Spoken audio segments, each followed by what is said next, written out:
देखिए, organic compounds का जो भी प्रॉपर्टीज है, उसका स्टेबिलिटी है या उसका रिएक्शंस है, ये सारा कुछ डिपेंड करता है एक टर्म पे, and that is called electron displacement effect. Board में भी लिखा हुआ है इलेक्ट्रॉन डिस्प्लेसमेंट इफेक्ट, मतलब कि इलेक्ट्रॉन को नॉर्मली जहां पर होना चाहिए था वो वहां पर प्रेजेंट नहीं है, वो अपने जगह से डिस्प्लेस हो गया है, और उस इफेक्ट के वजह से ही सारा प्रॉपर्टीज या रिएक्शन ऑर्गेनिक केमिस्ट्री में हम लोग को देखने को मिलता है। तो हम लोग का सबसे पहला काम होता है ऑर्गेनिक केमिस्ट्री में या जनरल ऑर्गेनिक केमिस्ट्री में कि हम लोग इलेक्ट्रॉन डिस्प्लेसमेंट इफेक्ट्स को समझे कि उसमें किस किस तरह का इफेक्ट है और वो कब कब काम कर रहा होता है, कौन डोमिनेट कर रहा होता है। तो इलेक्ट्रॉन डिस्प्लेसमेंट इफेक्ट अगर अच्छे से क्लियर हो गया तो ऑर्गेनिक केमिस्ट्री को शुरू करने का आपके पास जगह रहेगा, यानी कि आप उसके बाद ऑर्गेनिक केमिस्ट्री को प्रॉपरली शुरू कर सकते हैं। And through out organic chemistry electron displacement effect का आप लोगों को एप्लीकेशन दिखता रहेगा। ठीक है, तो देखिए इलेक्ट्रॉन डिस्प्लेसमेंट इफेक्ट दो तरह का आप लोगों को बढ़िया से हम समझाते हैं। पहला है परमानेंट इफेक्ट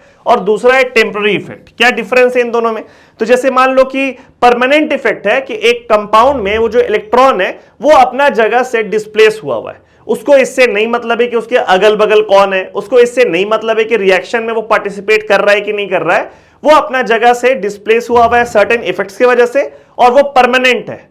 वो सिचुएशन डिपेंडेंट नहीं है कि भाई ये वाला कंपाउंड पास में आएगा तब ये डिस्प्लेस कर जाएगा, ये वाला कंपाउंड दूर चला जाएगा तो वो अपने जगह पे वापस आ जाएगा, ऐसा कुछ नहीं है। ठीक है, इसको बोलते हैं परमानेंट इलेक्ट्रॉन डिस्प्लेसमेंट इफेक्ट। जैसे मान लीजिए आप घर पे बैठ करके पढ़ाई कर रहे हैं रात में, तो आप अगर जेन्युइन स्टूडेंट है तो आपका पढ़ाई करने का इंटेंसिटी इस बात पर डिपेंडेंट नहीं है कि आपके पेरेंट्स जो है वो जगे हुए हैं कि नहीं, वो आपके रूम की तरफ आ रहे हैं कि नहीं आ रहे हैं, आप अपना सीरियसली पढ़ाई कर रहे हैं, तो ये हो गया आपका परमानेंट इफेक्ट। ठीक है, टेम्पररी इफेक्ट क्या होता है? टेम्पररी इफेक्ट का मतलब कि आप रात में पढ़ाई कर रहे हैं, आपके पेरेंट्स सोए हुए हैं, तो आप पढ़ाई के बहाने मौज मस्ती कर रहे हैं, लेकिन जैसे ही वो उठे और आपके रूम की तरफ आने लग गए आप तुरंत पढ़ाई करने लग गए। ठीक है, तो उनके आने के वजह से आपका स्टडीज के तरफ फोकस या इंटेंसिटी बढ़ गया, और जैसे ही वो वापस जाने लगे अपने रूम की तरफ और वापस जाकर के सो गए, आप वापस से मौज मस्ती की तरफ चले गए और पढ़ाई से आपका फोकस हट गया। तो ये हो गया टेम्पररी इफेक्ट। टेम्पररी इफेक्ट का मतलब क्या हुआ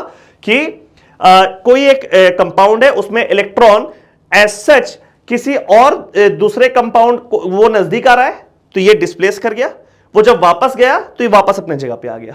तो ये इलेक्ट्रॉन डिस्प्लेसमेंट इफेक्ट कैसा हुआ? ये हुआ टेम्पररी इलेक्ट्रॉन डिस्प्लेसमेंट इफेक्ट, यानी कि अगर कोई दूसरा कंपाउंड नजदीक होगा तो ये इलेक्ट्रॉन डिस्प्लेसमेंट इफेक्ट देखने को मिलेगा, अगर वो नजदीक नहीं होगा देखने को नहीं मिलेगा। ठीक है, तो हम लोग क्लासिफाई करते हैं परमानेंट इफेक्ट और टेम्पररी इफेक्ट। इसमें ध्यान रखना है टेम्पररी इफेक्ट जो है ये रिएक्शंस के दौरान देखने को मिलेगा हम लोगों को, बिकॉज रिएक्शंस के दौरान कोई कंपाउंड नजदीक आता है या दूर जाता है। ठीक है, और परमानेंट इफेक्ट जो है ये रिएक्शंस के दौरान भी देखने को मिलेगा और अदरवाइज भी देखने को मिलेगा, बिकॉज वो कंपाउंड में हमेशा एग्जिस्ट कर रहा होता है। तो ये ज्यादा इंपॉर्टेंट है अभी के लिए, बट जैसे रिएक्शंस में हम लोग जाएंगे फिर हम लोग को टेम्पररी इफेक्ट देखना पड़ेगा। क्लासिफाई करते हैं परमानेंट इफेक्ट्स को तीन क्लासिफिकेशन में बांटा गया है। पहला है इंडक्टिव इफेक्ट, दूसरा है मेसोमेरिक इफेक्ट और उसी को हम लोग रेजोनेंस भी बोलते हैं, और तीसरा है हाइपर कॉन्जुगेशन। इन तीनों को प्रॉपरली हम लोग पढ़ने वाले एक एक करके। थोड़ा सा आप लोग को डिफरेंस खाली बता देते हैं हम। जैसे इंडक्टिव इफेक्ट में सिर्फ सिग्मा इलेक्ट्रॉन्स इन्वॉल्व है। You know what is sigma electrons? अगर मान लीजिए दो एटम के बीच में सिर्फ सिंगल बॉन्ड है तो ये होता है सिग्मा बॉन्ड। सिर्फ सिंगल बॉन्ड है तो सिग्मा बॉन्ड, और ये जो इलेक्ट्रॉन पेयर है उस सिंगल बॉन्ड में उसको बोलते हैं सिग्मा इलेक्ट्रॉन्स। अगर दो एटम के बीच में डबल बॉन्ड है तो उसमें से एक बॉन्ड होता है सिग्मा और दूसरा होता है पाई, और जिस बॉन्ड में जो भी इलेक्ट्रॉन है उसको, जैसे मान लो सिग्मा बॉन्ड में जो दो इलेक्ट्रॉन है उसको बोलेंगे सिग्मा इलेक्ट्रॉन्स, और पाई बॉन्ड में जो दो इलेक्ट्रॉन है उसको बोलेंगे हम लोग पाई इलेक्ट्रॉन्स। और अगर मान लीजिए दो एटम के बीच में ट्रिपल बॉन्ड प्रेजेंट है तो इसमें हो जाता है एक सिग्मा और बाकी दोनों पाई। ठीक है, ऐसा कुछ है। सब केमिकल बॉन्डिंग का पार्ट है। जैसे सिग्मा बॉन्ड है तो सिग्मा बॉन्ड फॉर्म करता है ऑर्बिटल्स के एंड टू एंड ओवरलैप से, और पाई बॉन्ड फॉर्म करता है ऑर्बिटल्स के साइडवेज या लैटरल ओवरलैप से। ठीक है, अगर उसको हम फिगर में दिखाना चाहें तो यहां पे हम लोग देख सकते हैं। देखिए, जैसे अगर मान लो एक p ऑर्बिटल ऐसा है और बगल में एक p ऑर्बिटल ऐसा है, तो ये दोनों p ऑर्बिटल का जो ओवरलैपिंग हुआ है ये देखो एंड टू एंड ओवरलैप हुआ है, ठीक है, तो ये हो गया सिग्मा बॉन्ड का फॉर्मेशन। लेकिन अगर मान लो एक p ऑर्बिटल ऐसे बना हुआ है और बगल में p ऑर्बिटल इसके पैरेलल आ रहा है, तो वो जो ओवरलैप करेगा वो ओवरलैप कुछ ऐसा करेगा। ये जो ओवरलैप हुआ है ये साइडवेज ओवरलैप है, ये एंड टू एंड ओवरलैप नहीं है, लैटरल ओवरलैप है। कैसे पता चलता है? बहुत सिंपल सा फंडा है। यहां पे आप एक काम कर सकते हैं, जैसे इस ऑर्बिटल का न्यूक्लियस ये है, इस ऑर्बिटल का न्यूक्लियस ये है, दोनों के न्यूक्लियस को आप ज्वाइन कर दो, ठीक है। तो जो ओवरलैप्ड वाला पार्ट है, अगर वो उस एक्सिस को कट कर रहा है, यानी कि उस एक्सिस को क्रॉस कर रहा है शेडेड पार्ट, तो ये सिग्मा ओवरलैप है। ये जो एक्सिस है ना, जो दोनों न्यूक्लियस को ज्वाइन करने पे आप बनाए हैं, इस एक्सिस को हम लोग कहते हैं मॉलिक्यूलर एक्सिस, ठीक है। तो अगर आपका जो शेडेड पार्ट है यानी कि ओवरलैप पार्ट है वो उस मॉलिक्यूलर एक्सिस का पार्ट है, तो ये हो गया सिग्मा ओवरलैप। लेकिन यहां पे देखो, ये एक न्यूक्लियस है ऑर्बिटल का, ये दूसरा न्यूक्लियस है, इसको अगर आप ज्वाइन करेंगे तो ये आपका बनेगा मॉलिक्यूलर एक्सिस, और ये जो आपका शेडेड पार्ट है वो इस मॉलिक्यूलर एक्सिस से नहीं गुजर रहा है, ये उसके ऊपर है, उसके नीचे, बट उससे पार नहीं हो रहा है, तो ये आपका बॉन्ड फॉर्म करेगा पाई बॉन्ड। तो आई गेस क्लियर हो गया, थोड़ा सा आप लोगों को ब्रीफ कर दिए। केमिकल बॉन्डिंग का पार्ट है, सिग्मा बना है एंड टू एंड ओवरलैप से, पाई बना लैटरल ओवरलैप से। पहचानेंगे कैसे? न्यूक्लियस को कनेक्ट करेंगे, अगर शेडेड पार्ट न्यूक्लियस से गुजर रहा होगा, sorry shaded part molecular axis से गुजर रहा होगा तो सिग्मा ओवरलैप है, और अगर शेडेड पार्ट मॉलिक्यूलर एक्सिस के ऊपर नीचे होगा तो ये क्या हो जाएगा? ये हो जाएगा पाई ओवरलैप, ठीक है। और कंपाउंड को देखिए कैसे पहचानेंगे, सिंगल बॉन्ड है तो सिग्मा है, डबल है तो एक सिग्मा एक पाई है, और ट्रिपल है तो एक सिग्मा और दो पाई है। वापस आते हैं हम लोग इस कॉन्सेप्ट की तरफ। तो ये जो इंडक्टिव इफेक्ट है, इस इंडक्टिव इफेक्ट में सिर्फ सिग्मा इलेक्ट्रॉन्स इन्वॉल्व होता है, ओनली सिग्मा इलेक्ट्रॉन्स। ऐसे हम लोग बहुत डिटेल्स में ये पढ़ाई करेंगे इंडक्टिव इफेक्ट का, मेसोमेरिक इफेक्ट का, सबका। और दूसरा जो मेसोमेरिक इफेक्ट है, इसमें सिर्फ पाई इलेक्ट्रॉन्स इन्वॉल्व होता है, और ये जो हाइपर कॉन्जुगेशन है इसमें दोनों इन्वॉल्व है, इसमें सिग्मा भी इन्वॉल्व है और पाई भी इन्वॉल्व है। अभी क्या है ना कि इसको बहुत डिटेल्स में हम लोग नहीं जा रहे हैं इसमें, बिकॉज जब ये टॉपिक पढ़ेंगे तो बहुत अच्छे से समझेंगे, और समझना जरूरी भी है, क्योंकि ये 3 इलेक्ट्रॉन डिस्प्लेसमेंट इफेक्ट है जिसमें बहुत सारा प्रॉपर्टीज ऑर्गेनिक कंपाउंड्स का छुपा हुआ है, and through out organic chemistry आप लोगों को इनका यूज पड़ेगा, ठीक है। जैसे हम लोग रिएक्शंस की तरफ जाएंगे, will deal with temporary effect. Temporary effect में दो नाम है, inductomeric effect and electromeric effect, जिसमें से इंडक्टोमेरिक इफेक्ट फिर से सिग्मा इलेक्ट्रॉन्स के लिए इन्वॉल्व है, मतलब सिग्मा इलेक्ट्रॉन्स के लिए ही डिफाइंड है इंडक्टोमेरिक, और इलेक्ट्रोमेरिक जो होता है वो पाई के लिए है। अभी के लिए इतना ही जानकारी दे रहे हैं, फिर जैसे जैसे ये टॉपिक्स आता जाएगा हम लोग प्रॉपर्ली समझते जाएंगे। So this is the classification of electron displacement effect, permanent effect and temporary effect. Permanent effect हर समय लग रहा होगा, टेम्पररी इफेक्ट सिर्फ लगेगा रिएक्शन के समय। तो अब हम लोग शुरू करते हैं पहला इलेक्ट्रॉन डिस्प्लेसमेंट इफेक्ट, जिसमें कि सिर्फ सिग्मा इलेक्ट्रॉन्स इन्वॉल्व है, यानी कि इंडक्टिव इफेक्ट।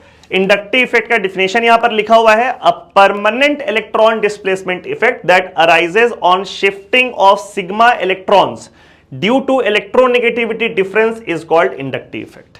क्या होता है समझते हैं। जैसे मान लीजिए कि दो एटम के बीच में बॉन्ड है, ए बॉन्ड बी, और क्योंकि ये सिंगल बॉन्ड है तो यहां पे सिग्मा इलेक्ट्रॉन्स इन्वॉल्व है।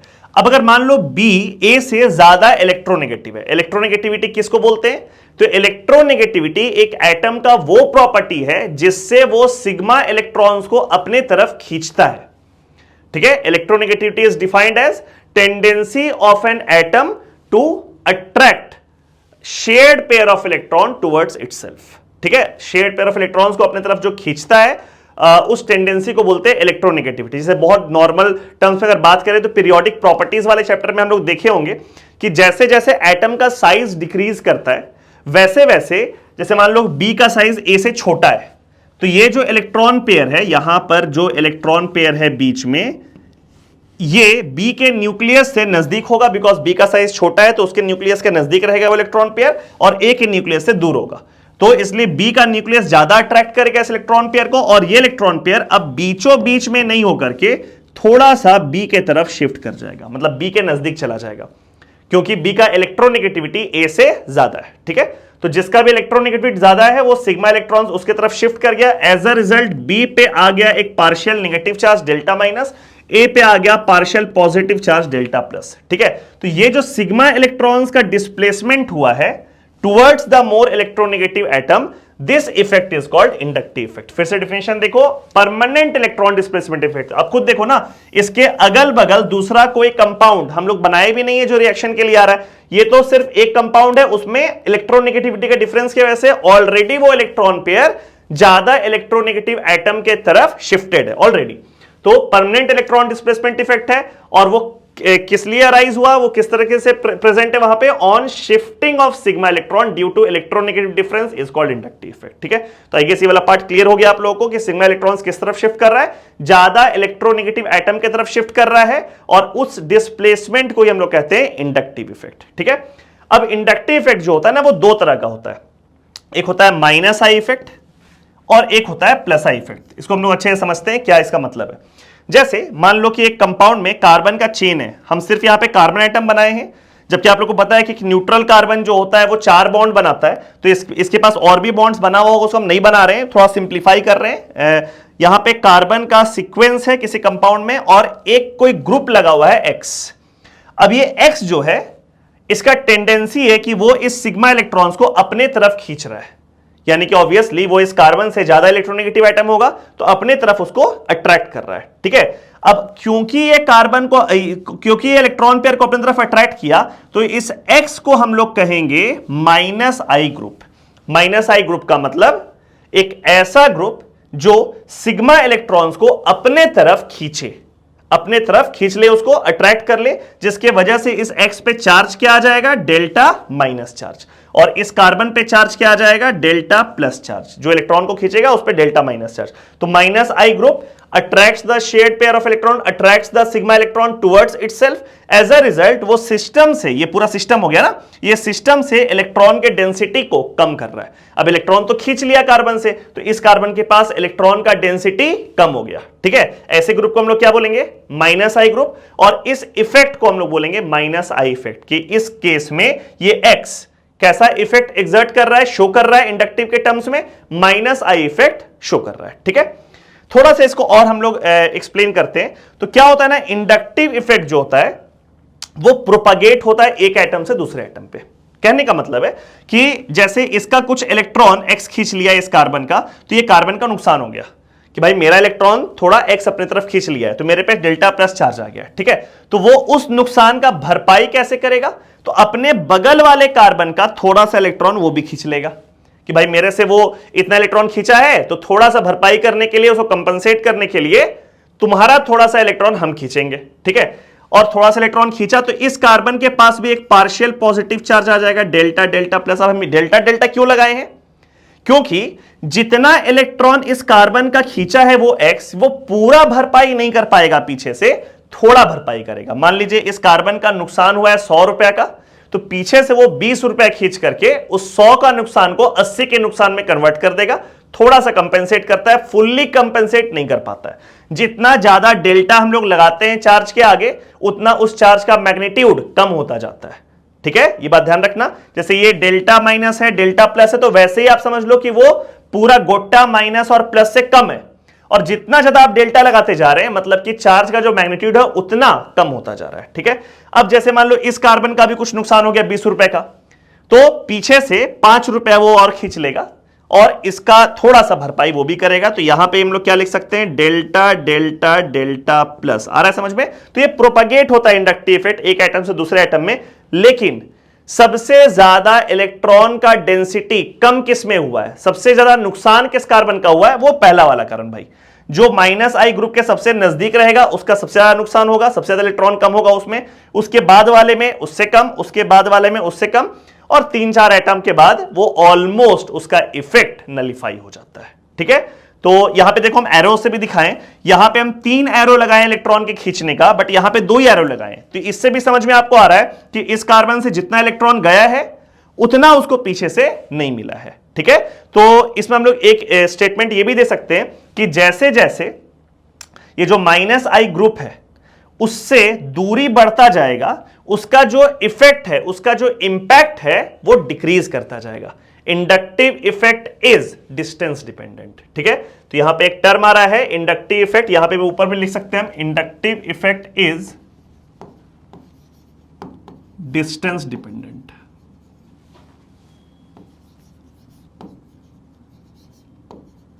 डिस्टेंस डिपेंडेंट, जिसका मतलब क्या है कि जैसे जैसे जो भी इफेक्ट एग्जर्ट करने वाला ग्रुप है उससे आपका दूरी बढ़ता जाएगा, वैसे वैसे उसका जो इफेक्ट है वो कम होता जाएगा। अब ये इलेक्ट्रॉन खींचने वाला है तो ये इलेक्ट्रॉन का डेंसिटी वो कम करने वाला काम कर रहा है, बट सबसे ज्यादा इलेक्ट्रॉन का डेंसिटी किस कार्बन का कम होगा? ये पहला वाला कार्बन का।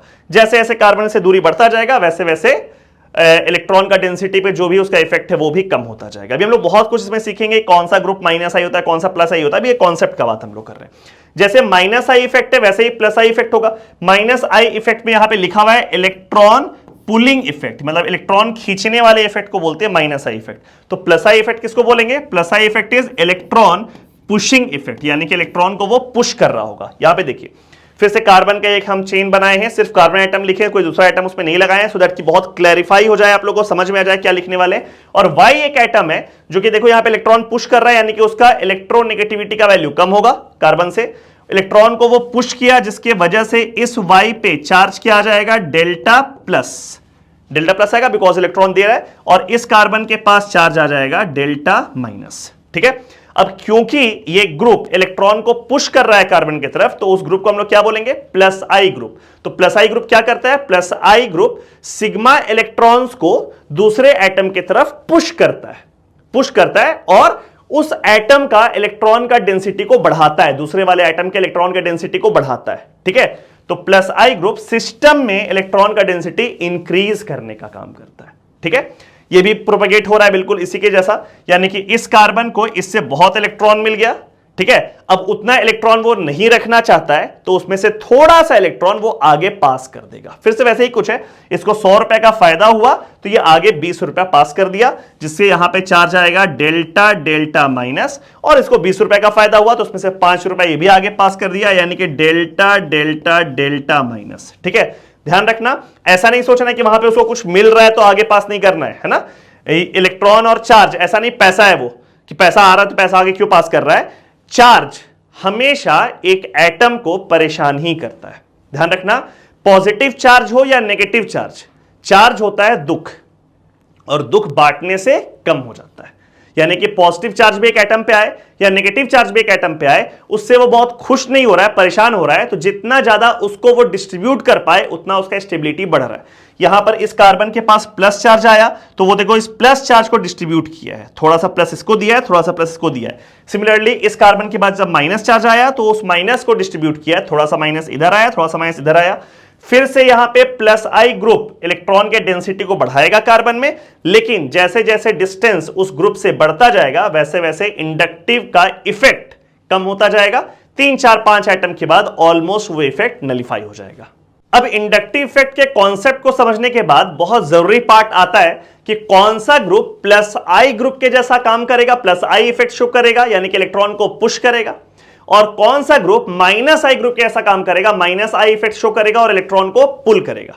तो यहां पर आप लोग को हम समझाना चाह रहे हैं कि कोई भी ग्रुप प्लस आई या माइनस आई की तरह काम कर सकता है डिपेंडिंग कि वो किससे अटैच्ड है। जैसे इस एग्जांपल को देखो, यहां पे ये एक ग्रुप हम लोग बना लेते हैं, गोल कर लिए, और ये दूसरा ग्रुप हम लोग ऐसे करके बना लिए। ठीक है, इसमें इस कार्बन को देखिए आप, this carbon is sp2 hybridised. I guess आप लोगों को हाइब्रिडाइजेशन से क्लियर होगा कि जैसे ये कार्बन है तो ये कार्बन बना रहा है 3 सिग्मा बॉन्ड और एक पाई बॉन्ड। कहां कहां 3 सिग्मा बॉन्ड है?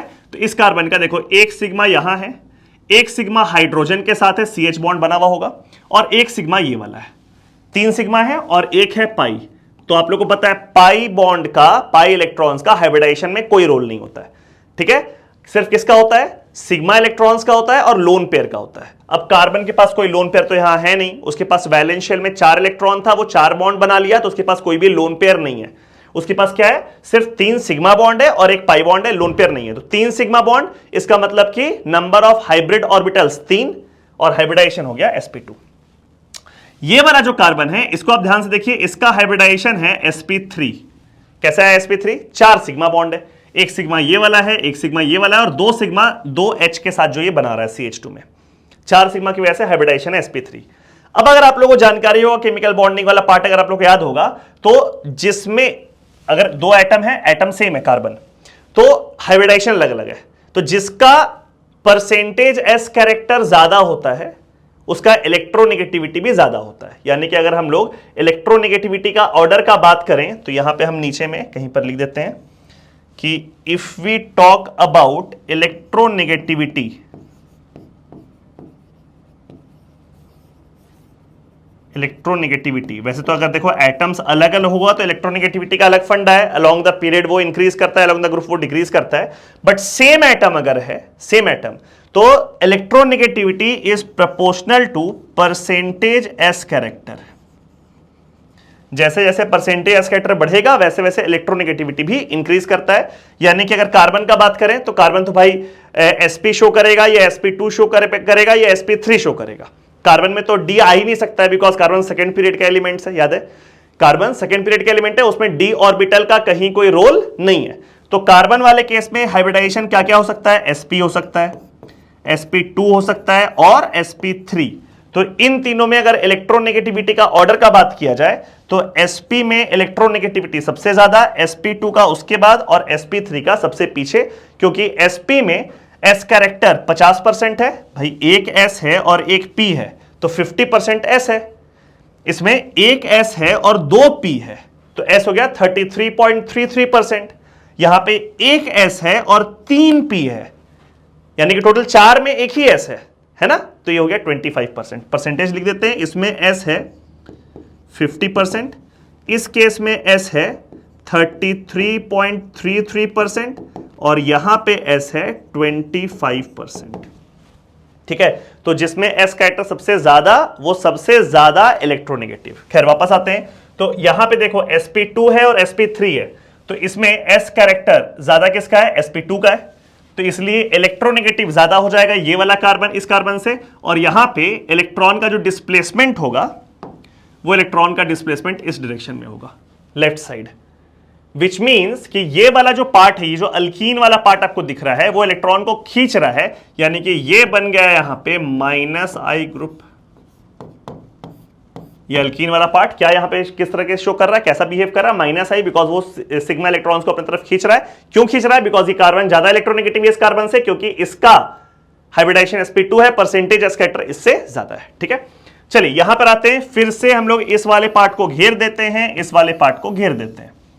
यहां पे आप देखो तो ये carbon again hybridisation is sp2 और इस कार्बन का हाइब्रिडाइजेशन इस बार है sp कैसे है, बिकॉज दो ही सिग्मा बॉन्ड बन रहा है, एक सिग्मा यहां पे एक सिग्मा यहां पे, बाकी दोनों तो पाई है, तो सिर्फ दो सिग्मा है तो हाइब्रिडाइजेशन क्या हो गया sp। तो इस बार ज्यादा इलेक्ट्रोनेगेटिव कौन है, ये वाला कार्बन, राइट वाला कार्बन, तो इस बार इलेक्ट्रॉन का डिस्प्लेसमेंट भी राइट साइड जाएगा। जैसे इसमें लेफ्ट साइड गया था, इसमें इलेक्ट्रॉन राइट साइड शिफ्ट करेगा, विच मींस ये जो अल्कीन वाला पार्ट है ये इस बार काम करेगा एज +I ग्रुप। तो यहां से एक चीज आप लोगों को क्लियर हो रहा होगा कि सेम ग्रुप है, देखो यहां पर जो ग्रुप है वही ग्रुप यहां पर भी है, बट ऊपर में वही वाला ग्रुप काम कर रहा है एज -I ग्रुप, नीचे में वही वाला ग्रुप काम कर रहा है as +I group. Same group can act as either -I और +I डिपेंडिंग के वो किससे अटैच्ड है, यानी कि इलेक्ट्रॉन का एक्चुअल डिस्प्लेसमेंट किस तरफ हो रहा है। ये कॉन्सेप्ट का बात अभी चल रहा है।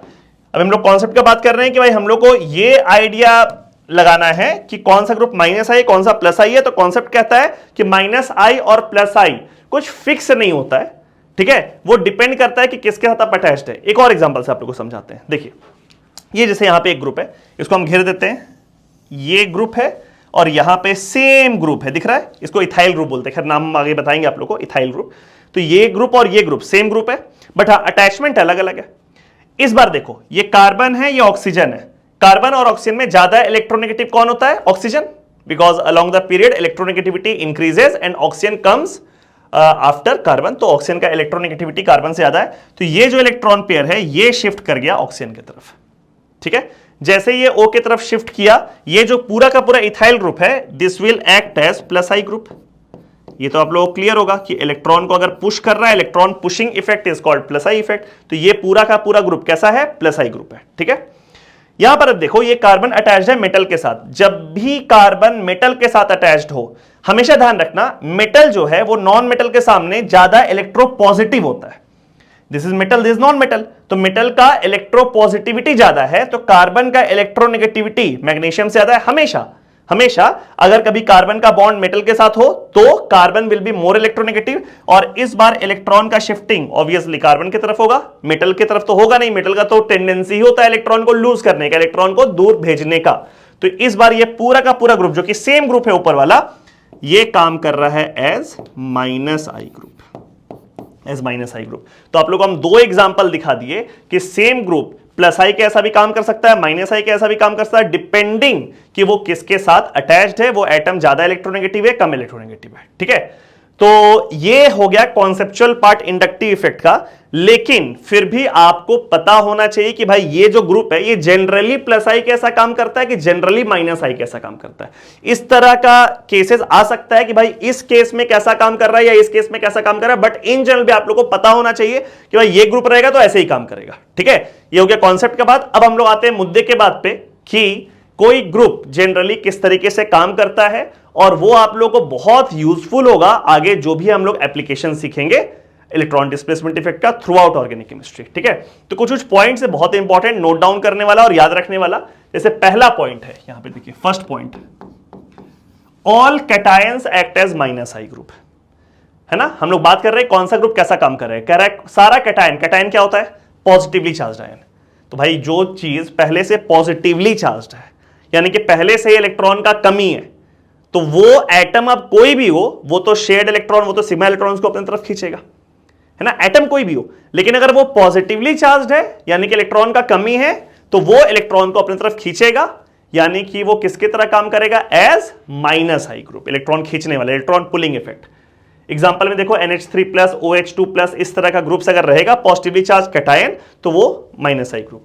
सिमिलरली अगला पॉइंट इसका बिल्कुल अपोजिट है, all anions act as plus I group. होना भी चाहिए, एनायंस का मतलब नेगेटिवली चार्ज आयन, पहले से इलेक्ट्रॉन रिच है, इलेक्ट्रॉन बहुत ज्यादा है उसके पास, तभी माइनस चार्ज है, तो वो इलेक्ट्रॉन को पुश करेगा। और इलेक्ट्रॉन पुशिंग इफेक्ट क्या होता है, प्लस आई इफेक्ट। तो ये हो गया प्लस आई ग्रुप। एग्जांपल में लिखा हुआ है O-, NH-, BH3-, these all are plus I groups. ठीक है, और third point, important point, minus I effect of ions are higher than plus neutral group. सिर्फ माइनस आई नहीं, पूरा इंडक्टिव, मतलब यहां पे थोड़ा सा हम इसको करेक्ट कर दे रहे हैं ताकि क्लियर हो जाए आपका। इंडक्टिव इफेक्ट यहां पे अगर हम लिखें तो इसको ऐसे मेंशन कर सकते हैं that we are talking about inductive effect. ठीक है, inductive effect of ions are higher than neutral groups, which means कि अगर कहीं कंपटीशन करने का बारी आए एक न्यूट्रल ग्रुप में और एक कैटायन में मान लो, ठीक है, और बोला जाए दोनों में बढ़िया माइनस आई कौन होगा, तो कैटायन होगा। सिमिलरली एक एनायन को लेके आए, एक न्यूट्रल को लेके आए और पूछे आपसे कि बताइए दोनों में ज्यादा बढ़िया प्लस आई कौन करेगा, एनायन करेगा। ठीक है, whenever there is competition between ion and neutral group, inductive effect में ion will win, ion will win. ठीक है, दो में इफेक्ट कर रहे हैं, बताइए कैटायन है दोनों, और कैटायन क्या करता है, माइनस आई। एक कैटायन एक न्यूट्रल, दोनों में ज्यादा बढ़िया माइनस आई कौन, कैटायन। ठीक है, फिर एक एनायन एक न्यूट्रल ग्रुप, एनायन क्या करता है, प्लस आई, एनायन न्यूट्रल, दोनों में बढ़िया प्लस आई कौन है, एनायन। एनायन का इफेक्ट न्यूट्रल से हमेशा ज्यादा होगा, भी एग्जांपल से और समझेंगे हम लोग। ठीक है, तो आगे बढ़ते हैं। तो ये दो पॉइंट तो आप लोग क्लियर कर लिए, कैटायन होगा तो इलेक्ट्रॉन खींचेगा माइनस आई ग्रुप, एनायन होगा तो इलेक्ट्रॉन पुश करेगा प्लस आई ग्रुप, और इंडक्टिव इफेक्ट जो होगा आयंस का वो न्यूट्रल के सामने ज्यादा होगा। ठीक है, याद देखिए अगला पॉइंट बड़ा इंपॉर्टेंट है, ये बहुत काम का पॉइंट है पूरे ऑर्गेनिक केमिस्ट्री के लिए। Generally alkyl groups are plus I groups, alkyl groups. Now what are alkyl groups, alkyl groups किसको बोलते हैं, तो कोई भी ग्रुप जो इस फॉर्म का है, ध्यान दो इस फॉर्म का, CnH2n+1 इस फॉर्म का होता है, उसको बोलते हैं अल्काइल ग्रुप। जैसे यहां पे +2 होता तो अल्केन बन जाता, CnH2n+2 अल्केन, एक H कम हो गया, यहां बॉन्ड बना हुआ है। ठीक है, इसको बोलते हैं अल्काइल ग्रुप। शॉर्ट में इसको हम लोग R से इंडिकेट करते हैं through out organic chemistry, R means alkyl group. ठीक है, जैसे N के जगह 1 पुट कर दो, N के जगह 1 पुट करो तो ये वाला वैल्यू पूरा आ जाएगा CH3, एक कार्बन का है, इसका नाम हो गया मिथाइल ग्रुप। ठीक है, CH3 is methyl group. Similarly एक कार्बन और बढ़ा दो, 2 कार्बन कर दो, N के जगह 2 पुट करो, क्या आ जाएगा C2H5, this called ethyl group. C3H7 3 कर दिए, प्रोपाइल ग्रुप। ठीक है, तो ये सब का सब क्या है, अल्काइल ग्रुप्स। जनरल फॉर्म में CnH2n+1 और इंडिकेशन होता है R से। ठीक है, ये जब भी आ जाएगा अल्काइल ग्रुप, तो जनरली देखो ऊपर लिखा हुआ है, generally alkyl groups are plus I groups. ये आप लोग बता रहे हैं कि वैसे तो यहां पे आप देखो ये अल्काइल है, ये देखो इथाइल ग्रुप है, ये भी इथाइल ग्रुप है। यहां पे इथाइल काम कर रहा है एज प्लस आई, यहां पे इथाइल काम कर रहा है एज माइनस आई, तो कर तो कैसे भी सकता है वो, लेकिन जनरली वो किसके तरह काम करेगा, जो एग्जांपल जो हम लोग एप्लीकेशन में यूज करेंगे, generally they are acting as plus I group. और देखो एक्सेप्शन यहां पे हम लिख दिए हैं, ऐसा नहीं कि आप लोग बोलेंगे सर तो फंस जाएगा, कहीं मान लो कुछ उटपटांग सवाल पूछ दिया तो एक्सेप्शन लिखा हुआ है। अगर कोई अल्काइल ग्रुप, आर क्या है अल्काइल, अगर कोई अल्काइल ग्रुप मेटल से बॉन्डेड है, जैसे कि ये वाले एग्जांपल में था, देखिए यहां पे अल्काइल ग्रुप मेटल से बॉन्डेड था, तो वैसे केस में तो आप लोग को पता है कि वैसे केस में तो ये अल्काइल ग्रुप इलेक्ट्रॉन खींचेगा, मेटल इलेक्ट्रॉन पुश करेगा, और ये माइनस आई ग्रुप रहेगा। तो ये मेंशन भी कर दी यहां पे, ताकि आप लोग का नोट्स में हर चीज कंप्लीट हो जाए कि अगर एक अल्काइल ग्रुप मेटल से बॉन्डेड है, वैसे केस में ये इलेक्ट्रॉन आर के तरफ आएगा और यहां पे आपका अल्काइल ग्रुप काम करेगा एज माइनस आई ग्रुप। तो देखो ये पूरा कंप्लीट हो गया कि अल्काइल ग्रुप कहीं भी रहेगा उसको प्लस आई की तरह काम करना। एक्सेप्शन कहां है, अगर अल्काइल कहीं मेटल से बॉन्डेड है तो वैसे केस में alkyl group will be acting as minus I group. ठीक है, आगे बढ़ते हैं। देखिए प्लस आई इफेक्ट है, प्लस आई ग्रुप है भाई अल्काइल ग्रुप, इसका ऑर्डर में अरेंज करना है। देखो ये भी अल्काइल है, ये भी अल्काइल है, ये भी अल्काइल है, ये भी अल्काइल है। पहचानने का तरीका बहुत सिंपल होता है, एक ऐसा ग्रुप देखो जो बॉन्डेड है पूरे चेन से, बट उस ग्रुप में सिर्फ कार्बन होगा, हाइड्रोजन होगा और कोई पाई बॉन्ड नहीं होगा। इसको आप नोट डाउन कर सकते हैं कि अल्काइल ग्रुप किसको बोल रहे हैं, तो एक ऐसा ग्रुप, एक ऐसा सब्स्टिट्यूएंट, आईयूपीएससी नोमेनक्लेचर वाला वीडियो लेक्चर आप देखेंगे तो वहां पे हम सब्स्टिट्यूएंट के एक्सप्लेन के सब्स्टिट्यूएंट बोलते हैं किसको है, alkyl is one of the substituent, most famous substituent. तो ये कार्बन, ये देखो कार्बन ने 4 बॉन्ड बनाएगा ना, न्यूट्रल कार्बन 4 बॉन्ड बनाएगा, एक बॉन्ड इधर बना हुआ है चेन से, है ना, और ये 3 H के साथ। तो अगर कोई भी ग्रुप है जिसमें कार्बन है, हाइड्रोजन है और कोई पाई बॉन्ड नहीं है, कोई और एटम भी नहीं होना चाहिए, कार्बन होना चाहिए, हाइड्रोजन होना चाहिए और कोई पाई बॉन्ड नहीं होना चाहिए, उसको बोलेंगे अल्काइल ग्रुप।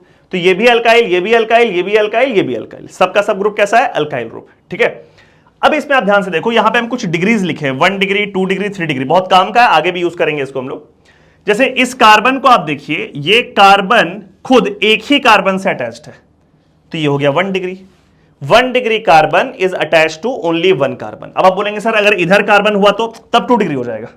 यहां पे हम ऐसा मान करके फोटो बनाए कि इस तरफ जो एटम है वो कार्बन नहीं है। ठीक है, अगर वहां पे कार्बन आ गया तो फिर ये 2 डिग्री हो जाएगा। क्लियर? जैसे ये वाला केस देखो, अभी जो फोटो बना हुआ है उसके आपसे बात करो, तो ये वाला कार्बन कितने कार्बन से अटैच्ड है, 2 कार्बन से, तो इसको बोलेंगे हम 2 degree carbon. This carbon is 2 degree. अब बोलेंगे सर ये वाला कार्बन ना, this is 1 degree, this carbon is 1 degree, but this carbon is 2 degree. अगर यहां पे भी कार्बन हुआ तो this carbon will become 3 degree. ठीक है, यहां पे देखो ये वाला जो कार्बन है वो 3 कार्बन से अटैच्ड है, तो इसको क्या बोलेंगे हम लोग, 3 degree carbon. This carbon is 3 degree. ठीक है, but if you are talking about this carbon, this 1 degree, because this carbon is attached to only 1 carbon. तो हर एक कार्बन कितने कार्बन से अटैच हो रहा है उसके हिसाब से उसका डिग्री है। जैसे यहां पे एक एग्जांपल देखो, ऐसा है CH3 कार्बन, यहां पर CH3, CH, यहां CH2 और यहां CH3। अब यहां पे हर कार्बन का डिग्री लिखते हैं। ये कार्बन सिर्फ एक ही कार्बन से अटैच्ड है, तो ये हो गया 1 डिग्री। ये कार्बन को देखो 3 कार्बन से अटैच्ड है, कितना हो गया, 3 डिग्री। ये वाला कार्बन सिर्फ एक ही कार्बन से अटैच्ड है, 1 डिग्री।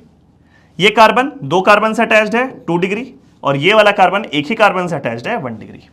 ठीक है, तो इस तरह से डिग्री हम लोग डिफाइन कर दिए। अब यहां पे ये 4 एग्जांपल है, चारों अल्काइल ग्रुप्स है, चारों अल्काइल ग्रुप्स है।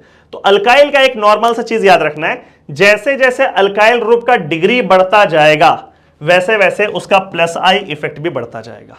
तो इन चारों का प्लस आई इफेक्ट का ऑर्डर अगर अरेंज करना है तो order will be this, as degree of alkyl group increases its plus I effect also increases. कैसे ऐसा हो रहा है, देखो यहां पर CH3 plus I group electron दिया, यहां पर क्या है ना कि ये देखो ओवरऑल ग्रुप का देखना है, तो ये CH3 तो अपने में प्लस आई है ही, तो इसका भी इलेक्ट्रॉन इस कार्बन को मिला, और तो आगे जब इसको पुश करना है तो ये ज्यादा इलेक्ट्रॉन दे देगा।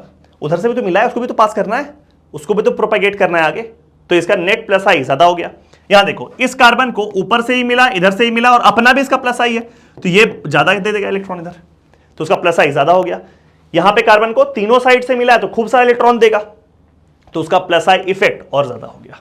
ठीक है, तो जैसे जैसे अल्काइल ग्रुप का डिग्री बढ़ता जाएगा वैसे वैसे उसका प्लस आई इफेक्ट भी बढ़ता जाएगा। तो ये एक एग्जांपल हो गया प्लस आई के ऑर्डर का, ठीक है। इसको देखो, दूसरा एग्जांपल है CH3 is again alkyl group है तो प्लस आई इफेक्ट देगा, और O माइनस भी प्लस आई देगा, बिकॉज यहां पर लिखा हुआ है पीछे कि all anions act as plus I groups, ठीक है। तो CH3 भी प्लस आई है, O माइनस भी प्लस आई है, बट प्लस आई इफेक्ट इन दोनों में ज्यादा किसका होगा? ज्यादा होगा O माइनस का। पीछे हम लोग बात भी कर चुके हैं कि कोई अगर एनायन है तो उसका प्लस आई इफेक्ट न्यूट्रल से ज्यादा होगा, किसी भी आयन का इंडक्टिव इफेक्ट न्यूट्रल एटम से ज्यादा होता है। तो एनायन हो रहा है तो प्लस आई इफेक्ट न्यूट्रल वाले से ज्यादा होगा, ठीक है, ये हो गया। और एक तीसरा चीज यहां पे आप लोग ध्यान रखेंगे, जैसे अल्काइल है, अल्काइल का फॉर्म होता है CnH2n+1, बट उसमें आइसोटोपिक इफेक्ट आ सकता है, हाइड्रोजन के जगह ड्यूटेरियम या ट्राइटियम आ सकता है। तो मिथाइल वाले केस में ही तीनों H के जगह D कर दोगे CD3 हो जाएगा, तीनों H के जगह T कर दोगे ट्राइटियम तो CT3, this hydrogen deuterium tritium. तो जैसे जैसे भारी होता जाता है आइसोटोप्स वैसे वैसे उसका प्लस आई इफेक्ट भी बढ़ता जाता है। ये आप लोग याद रखेंगे, बहुत ज्यादा इसके डीप में नहीं जाना है, एग्जाम में सवाल उसमें से बहुत डीपली नहीं पूछेगा। हाँ, ये कंटेंट आप लोगों को पता होना चाहिए, नॉलेज आप लोगों को पता होना चाहिए कि जैसे जैसे आइसोटोप्स भारी होता जाएगा वैसे वैसे उसका प्लस आई इफेक्ट भी बढ़ता जाएगा। हाइड्रोजन से ज्यादा भारी होता है ड्यूटेरियम, इसका मास नंबर H का होता है 1, ड्यूटेरियम का 2, ट्राइटियम का 3। तो as mass number increases the isotope will become heavier और उसका प्लस आई इफेक्ट इंक्रीज करता है। तो यहां पे 3 एग्जांपल दिए आप लोगों जिससे कि प्लस आई का ऑर्डर का कॉन्सेप्ट क्लियर हो जाए। एनायन का प्लस आई न्यूट्रल से ज्यादा होगा, आइसोटोप अगर भारी होता जाएगा तो प्लस आई इफेक्ट बढ़ता जाएगा, और अल्काइल ग्रुप में जैसे जैसे डिग्रीज बढ़ेगा वैसे वैसे उसका प्लस आई इफेक्ट भी बढ़ेगा, ठीक है। तो this was all about plus I effect. अब हम लोग आते हैं माइनस आई ग्रुप के तरफ या माइनस आई इफेक्ट के तरफ। देखो ऊपर लिखा हुआ है other groups generally act as minus I group. जैसे अल्काइल ग्रुप का बात करें, कौन कौन होता है plus I? Generally alkyls are plus I and anions are plus I, ठीक है। माइनस आई कौन होगा? कैटायंस आर माइनस आई, और अल्काइल को छोड़ के और कोई ग्रुप हो गया तो वो जनरली काम करेगा माइनस आई कैसा। फिर हम बोल रहे हैं बहुत स्ट्रिक्टली फॉलो नहीं होता है, आप लोग को पता है किससे वो बॉन्डेड है, उस पर डिपेंड करता है, बट जनरल बात कर रहे हैं कि बाकी सारा ग्रुप कैसे काम करेगा? एज माइनस आई ग्रुप, ठीक है। अब यहां कुछ एग्जांपल्स ले रहे हैं हम लोग, जैसे कि ये वाला एग्जांपल देखो, चारों हेलोजन है, इसका माइनस आई इफेक्ट का ऑर्डर हम लोग को सरियाना है। माइनस आई का मतलब इलेक्ट्रॉन को खींचने वाला इफेक्ट, इलेक्ट्रॉन को अपने तरफ पुल करने वाला इफेक्ट, ठीक है, इन चारों को। तो इन चारों में जिसका इलेक्ट्रोनेगेटिविटी सबसे ज्यादा होगा वो सबसे ज्यादा इलेक्ट्रॉन खींचेगा अपने तरफ, उसका माइनस आई सबसे ज्यादा होगा। आपको पता है down the group electronegativity decrease करता है। इन चारों में सबसे ज्यादा इलेक्ट्रोनेगेटिव कौन होने वाला है? फ्लोरीन। तो यहां पे माइनस आई का इफेक्ट का ऑर्डर ये हो जाएगा, the atom which is most electronegative will pull the sigma electron towards itself to the highest degree, और उसका माइनस आई इफेक्ट सबसे ज्यादा हो जाएगा, ठीक है। सेकेंड एग्जांपल देखो, NO2 OH NH2। तो ये देखो, ये तो बहुत सिंपल है, OH है यहां पे NH2 है। ऑक्सीजन और नाइट्रोजन में ज्यादा इलेक्ट्रोनेगेटिव कौन होता है? Oxygen. Along the period nitrogen पहले आता है, ऑक्सीजन बाद में आता है, ज्यादा इलेक्ट्रोनेगेटिव कौन हो जाएगा? ऑक्सीजन। तो इन दोनों में तो माइनस आई इफेक्ट ज्यादा ऑक्सीजन का हो जाएगा, ठीक है। अब बच गया NO2। NO2 कहां जाएगा? तो सिर्फ N को देख के अगर आप मार्क करोगे तो गड़बड़ होने का चांस है। NO2 का हम फोटो बनाते हैं, यहां पे देखो, ये है NO2 का स्ट्रक्चर, ये देखिए ऐसा है, और इस तरफ जो भी बॉन्ड बना हुआ है उससे हम लोग को देखना है कि वो माइनस आई है या प्लस आई है, मतलब कि ये वाला बॉन्ड से इलेक्ट्रॉन खींचेगा, इलेक्ट्रॉन पुश करेगा। अब देखो ये नाइट्रोजन पे चार्ज क्या दिख रहा है आप लोग को? प्लस, और पॉजिटिवली चार्ज कोई भी चीज रहेगा तो वो इलेक्ट्रॉन को पुल करेगा, तो ये इलेक्ट्रॉन को खींचेगा अपनी तरफ।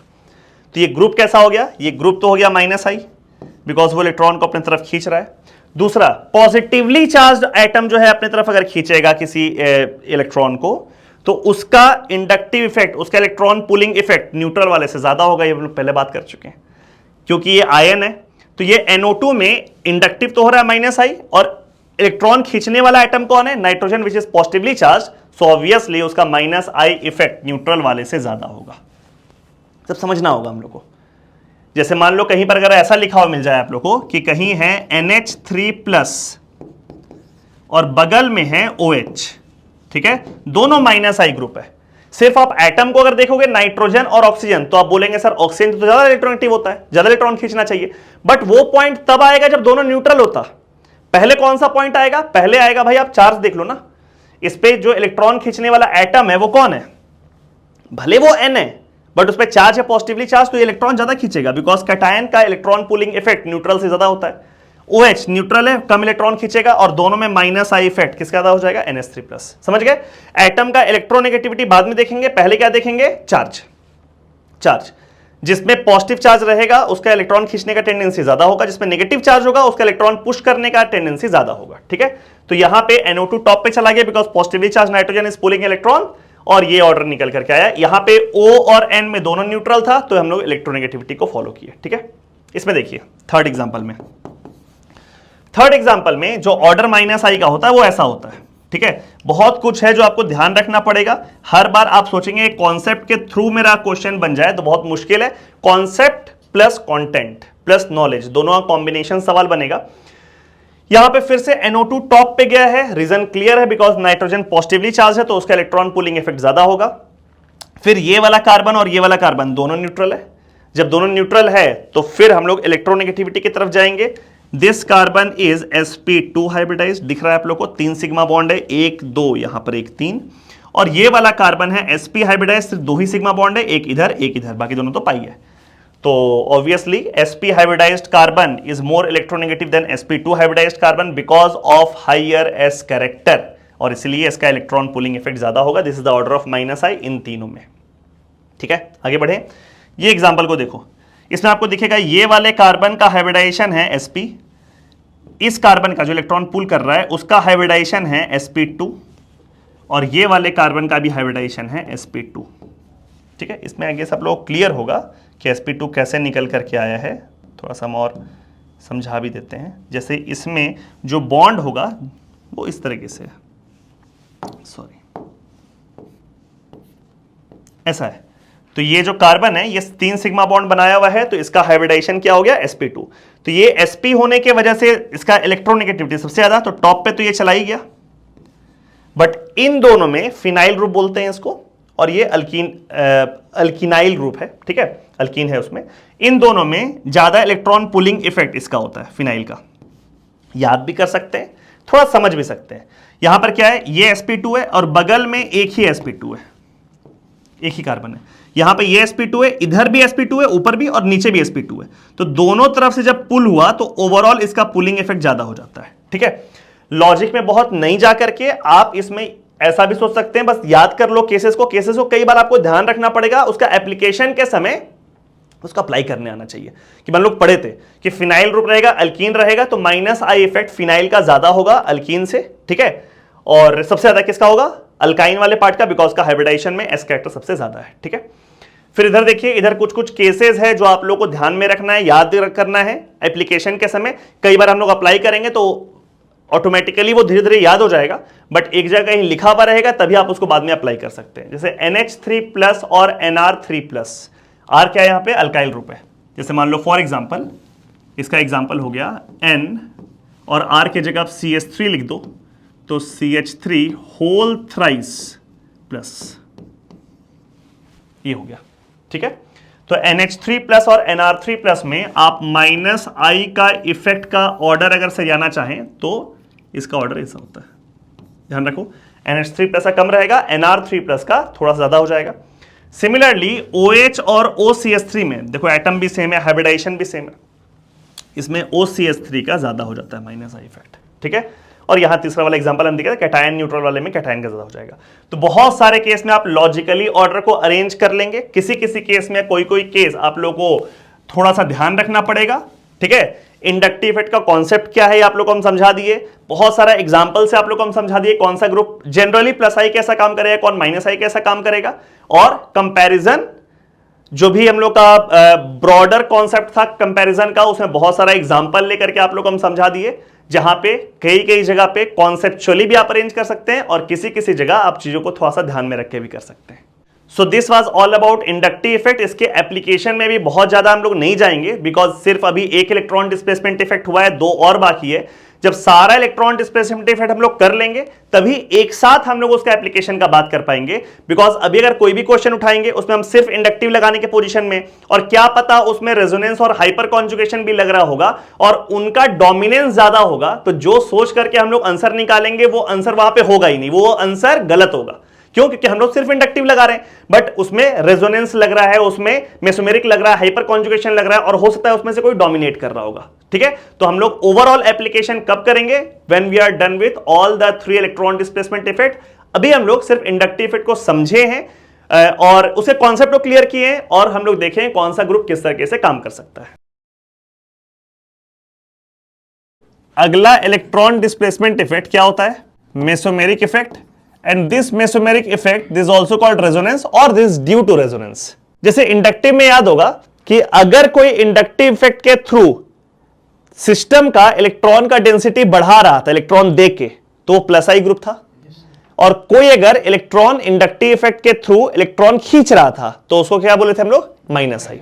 वैसे ही मेसोमेरिक इफेक्ट मतलब होता है रेजोनेंस के थ्रू अगर कोई ग्रुप इलेक्ट्रॉन दे रहा है तो वो प्लस एम ग्रुप हो गया। जैसे वहां पे था प्लस आई माइनस आई, यहां पे कैसा रहेगा मेसोमेरिक इफेक्ट में? Plus M effect and minus M effect. ठीक है, प्लस एम का मतलब यहां भी इलेक्ट्रॉन देना है और माइनस एम का मतलब यहां पर भी इलेक्ट्रॉन लेना है। बट इंडक्टिव में वो इलेक्ट्रॉन देना और इलेक्ट्रॉन लेना was according to inductive effect, sigma electrons की वजह से हो रहा था। यहां मेसोमेरिक में it will be due to resonance, यानी कि पाई इलेक्ट्रॉन में कॉन्जुगेशन की वजह से। ठीक है, अगर वो इलेक्ट्रॉन देगा तो वो प्लस एम ग्रुप है, अगर वो इलेक्ट्रॉन लेगा तो वो माइनस एम ग्रुप है। समझते हैं कैसे कैसे होता है? जैसे देखो, एक फिनाइल रिंग बनाएंगे, कभी भी प्लस एम और माइनस एम डिटेक्ट करना होगा तो फिनाइल रिंग बना लिए, और इस फिनाइल रिंग में मान लो यहां पे हम लगा देते हैं OH, ध्यान देना OH। ठीक है, अब यहां रेजोनेंस शुरू करेंगे। रेजोनेंस तो आप लोग कर लोगे, कैसा रेजोनेंस होगा? ये यहां डायरेक्शन क्लियर है। ठीक है, अब ये आप बताइए, ये OH ग्रुप इस पूरे सिस्टम को यहां पर चेक करने के लिए हम लोग फिनाइल रिंग ही लगाते हैं कि ये ग्रुप जो है ये प्लस एम है कि माइनस एम है, उसको डिटेक्ट करने के लिए क्या लगाते हैं? फिनाइल ग्रुप उसे लगा देंगे। ये बताइए, इस पूरे फिनाइल ग्रुप में, इस कॉन्जुगेटेड सिस्टम में इलेक्ट्रॉन वो दे रहा है कि इलेक्ट्रॉन ले रहा है थ्रू रेजोनेंस? यहां पे OH के साइड से इलेक्ट्रॉन रिंग के तरफ गया है, मतलब वो रिंग को इलेक्ट्रॉन दिया है, तो ये कैसा ग्रुप हो गया? Plus M. ये OH हो गया प्लस एम। एरो का डायरेक्शन समझ में है? ठीक है, अगर एरो का डायरेक्शन फिनाइल ग्रुप के तरफ है तो प्लस एम, अगर एरो का डायरेक्शन उसके तरफ है, उस ग्रुप के तरफ, तो माइनस एम। ठीक है, तो ये प्लस एम क्लियर हुआ। अच्छा, मान लो अगर ऐसा रहता तो ऐसे है, यहां पे डबल बॉन्ड बनाए और इस जगह आप हम लगाए थे C double bond OH। Conjugation कर लो क्या इसमें?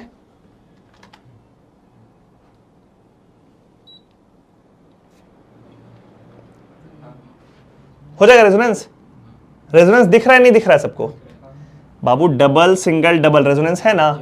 ये वाला पाई बॉन्ड किधर टूटता है? O की तरफ, तो इसको हम O की तरफ तोड़ दिए, टूट गया। अब इस कार्बन के पास बन गया वेकेंट ऑर्बिटल, बोलो, तो ये वाला एरो ऐसे सही जा रहे हैं ना? ये समझ में आया आप लोग को? तो अब ये बताइए, ये वाला जो ग्रुप है ऊपर में, ये इस कंजुगेटेड सिस्टम को इलेक्ट्रॉन दिया कि उससे इलेक्ट्रॉन लिया? उससे इलेक्ट्रॉन लिया। तो ये वाला जो ग्रुप लगा हुआ है ये कैसा ग्रुप हो गया? Minus M. आया कुछ समझ में? एक और एग्जांपल देखते हैं, फिर आप लोग को हम प्रॉपर बता देंगे कि कैसे चेक करते हैं कि कौन सा ग्रुप प्लस एम है, कौन सा ग्रुप माइनस एम है। ये है, यहां पे मान लीजिए हम लगाए थे BH2।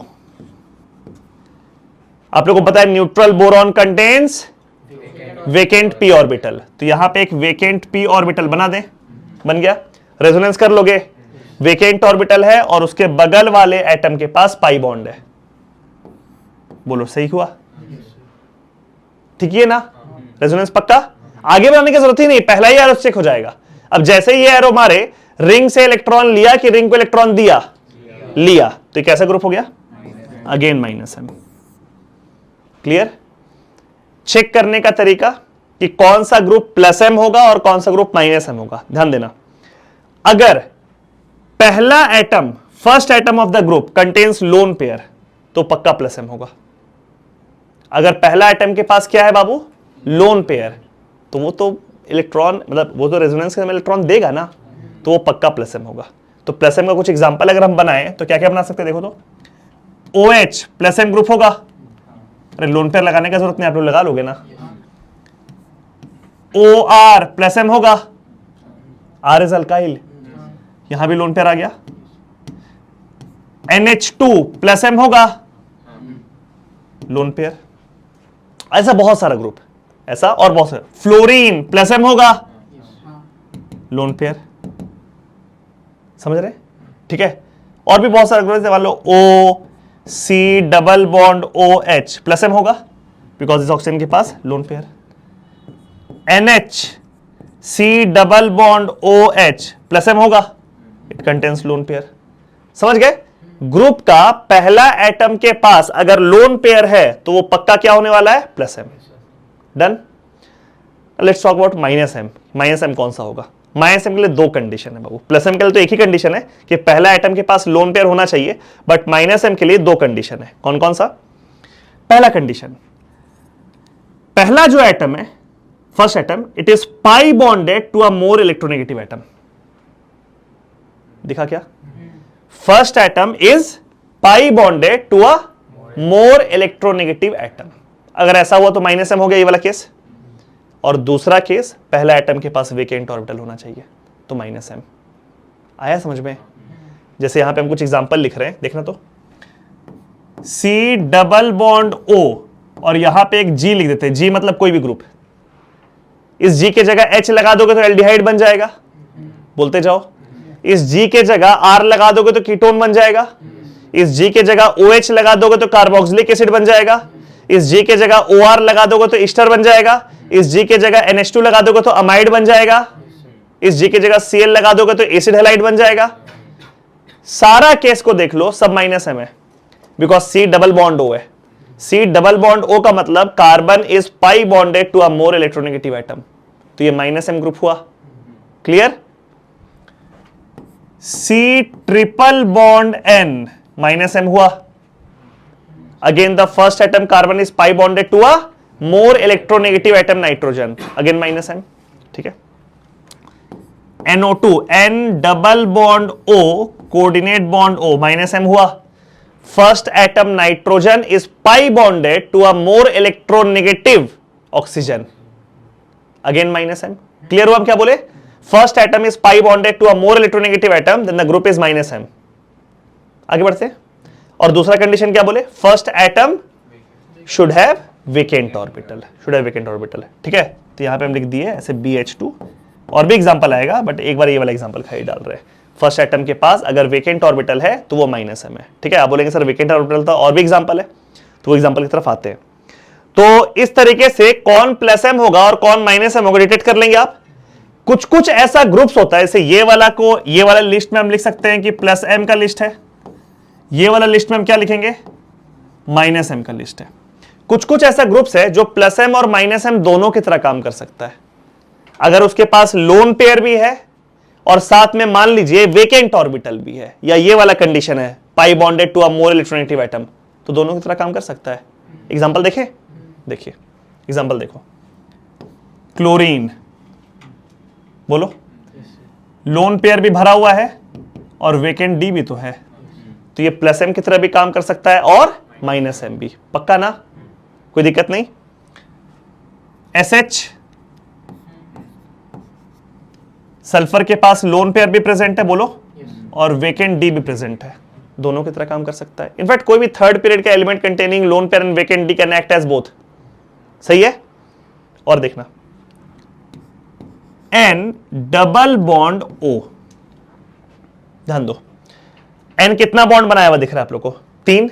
इसका मतलब इसके पास एक लोन पेयर होगा, तो नाइट्रोजन के पास लोन पेयर है, so it can act as plus M, बोलो, and nitrogen is pi bonded to a more electronegative oxygen, so it can act as minus M. तो ये दोनों की तरह काम कर सकता है। सही जा रहे हैं? पकड़ा रहा है? एक और एग्जांपल देखे, देखो, S double bond O OH, देखिए ध्यान से, ये भी बोथ है। सल्फर के आउटर मोस्ट शेल में 6 इलेक्ट्रॉन होता है, बोलो, और ये सल्फर कितना बॉन्ड बनाया हुआ है? 4। यानी कि इसके पास 2 इलेक्ट्रॉन ही बाकी है, विच मीन्स 1 लोन पेयर, एक लोन पेयर है सल्फर पे। डन। सो ड्यूट, ये लोन पेयर क्लियर है ना, बिकॉज सल्फर के आउटर मोस्ट में इलेक्ट्रॉन कितना है 6 है ना, और 4 वो बॉन्ड बनाया हुआ है, तो एक लोन पेयर हो गया।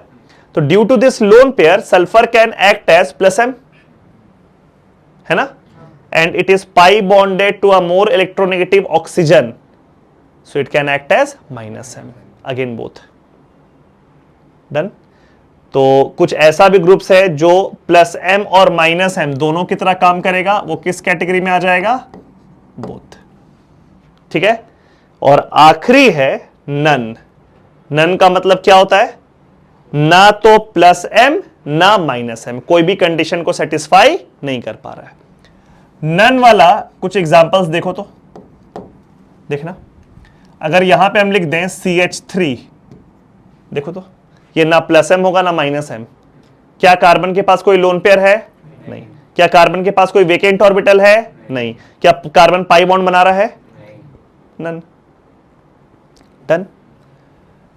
कोई भी अल्काइल ले लो ना, CH2 CH3, अगेन नन। बोलो, कार्बन के पास कोई पाई बॉन्ड भी नहीं है, कोई लोन पेयर भी नहीं है, कोई वेकेंट ऑर्बिटल भी नहीं है, नन। ठीक है। और देखिए NH3 प्लस, बोलो, नाइट्रोजन के पास पाई बॉन्ड है क्या, नहीं। लोन पेयर है क्या, नहीं। वेकेंट ऑर्बिटल, नहीं। तो ना प्लस एम ना माइनस एम। ठीक है। और भी एग्जांपल हो सकता है, CCl3, बहुत सारे एग्जांपल हो जाएगा। ये सब कौन सा एग्जांपल है, नन, ना प्लस एम ना माइनस एम। ठीक है। बोथ में एक और एग्जांपल मेरे को याद आ गया, CH डबल बॉन्ड CH2, ध्यान दो, ये बोथ की तरह काम कर सकता है। क्यों काम करेगा समझना, क्योंकि इन दोनों कार्बन का इलेक्ट्रोनेगेटिविटी सेम है, तो ये वाला पाई बॉन्ड तो किधर भी टूट सकता है, राइट भी लेफ्ट भी। अब सोचो, अगर ये वाला पाई बॉन्ड को हम राइट तोड़े तो इस कार्बन के पास वेकेंट ऑर्बिटल आ जाएगा and it will act as minus M. अगर वही इस बॉन्ड को हम इस तरफ तोड़ दें तो उस कार्बन के पास लोन पेयर आ जाएगा and it will act as plus M. तो बोथ हुआ ना, पूरा क्लियर है यहां तक। मेसोमेरिक इफेक्ट किसको बोल रहे ये क्लियर है, मतलब मेसोमेरिक इफेक्ट का जो भी डिफिनेशन आप लोगों को बताए हैं वो क्लियर है कि आपको कोई एक ग्रुप को देखना है कि वो ग्रुप रेजोनेंस के थ्रू उस कॉन्जुगेटेड सिस्टम में इलेक्ट्रॉन का डेंसिटी को बढ़ा रहा है कि घटा रहा है। अगर कॉन्जुगेटेड सिस्टम में रेजोनेंस के थ्रू इलेक्ट्रॉन डेंसिटी बढ़ा रहा है तो वो प्लस एम ग्रुप है, और रेजोनेंस के थ्रू अगर इलेक्ट्रॉन का डेंसिटी कॉन्जुगेटेड सिस्टम से घटा रहा है तो वो माइनस एम है। पकड़ेंगे कैसे, डन है। First atom containing lone pair plus M, first atom pi bonded to a more electronegative atom minus M, first atom containing vacant orbital minus M. 2-3 छोटा छोटा कंपैरिजन देखते हैं। ठीक है। जैसे प्लस एम का कंपैरिजन हम देख रहे हैं, थोड़ा सा एग्जाम में जो सवाल सब पूछता है वो सब देखते हैं। जैसे मान लो यहां देखो, एक ग्रुप है NH2, फिर एक ग्रुप है OH और एक ग्रुप है F। ठीक है। तीनों के पास लोन पेयर ऑफ इलेक्ट्रॉन है, तो ये तीनों प्लस एम ग्रुप के जैसा काम कर सकता है। हम लोग को इसमें प्लस एम का ऑर्डर देखना है, मतलब सबसे ज्यादा रेजोनेंस के थ्रू इलेक्ट्रॉन कौन देगा, समझ गए ना, प्लस एम का ऑर्डर। तो एक ये वाला कंपैरिजन देखते हैं हम लोग, और दूसरा एक कंपैरिजन देखते हैं फ्लोरीन, क्लोरीन, ब्रोमीन और आयोडीन। वैसे तो आप लोगों को दिख रहा है कि क्लोरीन जो है प्लस एम माइनस एम दोनों की तरह काम कर सकता है, लेकिन यहां पे हम लोग सिर्फ प्लस एम का बात कर रहे हैं। इसका यहां पे भी लोन पेयर है, क्लोरीन के पास भी लोन पेयर है, ब्रोमीन के पास भी लोन पेयर है और आयोडीन के पास भी लोन पेयर है, और इसका भी हम लोग प्लस एम का ऑर्डर के बारे में बात कर रहे हैं, सिर्फ प्लस एम का ऑर्डर कि आपस में क्या टेंडेंसी रहेगा। ठीक है। देखो ध्यान दो, जब भी डोनर एटम जैसे नाइट्रोजन, ऑक्सीजन और फ्लोरीन सेम पीरियड का हो, सेम पीरियड का, ये सेम पीरियड का है ना, सेकेंड पीरियड का, तो इलेक्ट्रोनेगेटिविटी देखो, जो ज्यादा इलेक्ट्रोनेगेटिव है वो खराब डोनर होगा, वो इलेक्ट्रॉन नहीं देना चाहेगा, और जो कम इलेक्ट्रोनेगेटिव होगा वो अच्छा डोनर होगा। यानी कि इन तीनों में प्लस एम का जो ऑर्डर होगा वो ऑर्डर ऐसा हो जाएगा, जो कम इलेक्ट्रोनेगेटिव है वो बेहतर प्लस एम ग्रुप, वो बेहतर डोनर। क्लियर। लेकिन अगर आपका डोनेटिंग एटम जो है वो एक ग्रुप का है, देखो ये ग्रुप का है, तो उसमें ना इलेक्ट्रोनेगेटिविटी नहीं देखना है, उसमें देखना है साइज। जो सबसे छोटा होगा उसमें इलेक्ट्रॉन का डेंसिटी सबसे ज्यादा होगा, समझ गए, और उसका इलेक्ट्रॉन देने का टेंडेंसी भी सबसे ज्यादा होगा। यानी कि इस बार ऑर्डर में फिर से यहां पे फ्लोरीन टॉप पे चला गया। अगर आप इलेक्ट्रोनेगेटिविटी देख करके ये ऑर्डर सरियाते तो ये ऑर्डर उल्टा निकल करके आता, बिकॉज इन चारों में सबसे ज्यादा इलेक्ट्रोनेगेटिव कौन है? फ्लोरीन। तो हम बोलेंगे सबसे ज्यादा इलेक्ट्रोनेगेटिव है तो सबसे खराब डोनर होना चाहिए था ना वो, लेकिन ऑर्डर में देखिए टॉप पे आ गया है फ्लोरीन, सबसे ऊपर। क्योंकि जब हम लोग ग्रुप में कंपैरिजन करेंगे तो हम लोग क्या कंसीडर करेंगे? साइज, और जो सबसे छोटा होगा वो सबसे बेस्ट डोनर होगा। -m के ऑर्डर में एक ऑर्डर आप लोग को याद रखना है, -m में एक ऑर्डर, और वो वही ऑर्डर जो इंडक्टिव में भी किए थे। देखो ध्यान दो, ये बहुत यूजफुल ऑर्डर है, काम भी आएगा इसका आप लोग को। NO2 CN, C triple bond N, और C double bond O G, इन तीनों का कंपैरिजन करेंगे -m का, order will be like this. याद कीजिए एग्जैक्टली यही वाला ऑर्डर -I इफेक्ट का भी था। NO2 को हम लोग टॉप में रखे थे बिकॉज N पे प्लस चार्ज आ रहा था, C ट्रिपल बॉन्ड N को सेकंड में रखे थे बिकॉज कार्बन sp हाइब्रिडाइज था, और फिर C डबल बॉन्ड O को हम लोग सबसे पीछे रखे थे -I में। याद आया कुछ? पढ़ाया ऐसा कुछ हम? -m इफेक्ट में भी यही ऑर्डर होता है और इसी को हम लोग अप्लाई करेंगे। मेसोमेरिक इफेक्ट के बारे में एक और बात आप लोग को बताते हैं। देखो जैसे ये एक फिनाइल रिंग हुआ और इसमें हम लगा दिए OH। OH कैसा ग्रुप है बाबू? +m, ठीक है। अब इसका रेजोनेटिंग स्ट्रक्चर आप ड्रॉ करना शुरू करेंगे तो ये वाला इस तरफ और ये वाला इस तरफ, तो अगला स्ट्रक्चर जो इसका बनेगा वो कैसा बनेगा, इसको बना रहे हैं हम, ऐसे है। यहां पे डबल बॉन्ड OH और यहां पे प्लस चार्ज, और यहां पे क्या हो जाएगा बाबू? लोन पेयर माइनस चार्ज, यहां डबल बॉन्ड, यहां डबल बॉन्ड। क्लियर है? रेजोनेंस को आगे बढ़ाया जाए तो आगे बढ़ाएंगे तो ये वाला इस तरफ पाई बॉन्ड और ये वाला यहां पे, सही जा रहे हैं? तो नेक्स्ट स्ट्रक्चर जो बनेगा वो कैसा रहेगा? ये आपका 6 मेंबर्ड रिंग, यहां डबल बॉन्ड, यहां डबल बॉन्ड, यहां पे हो जाएगा लोन पेयर के साथ माइनस चार्ज, और इस जगह पर डबल बॉन्ड OH और यहां पे प्लस चार्ज।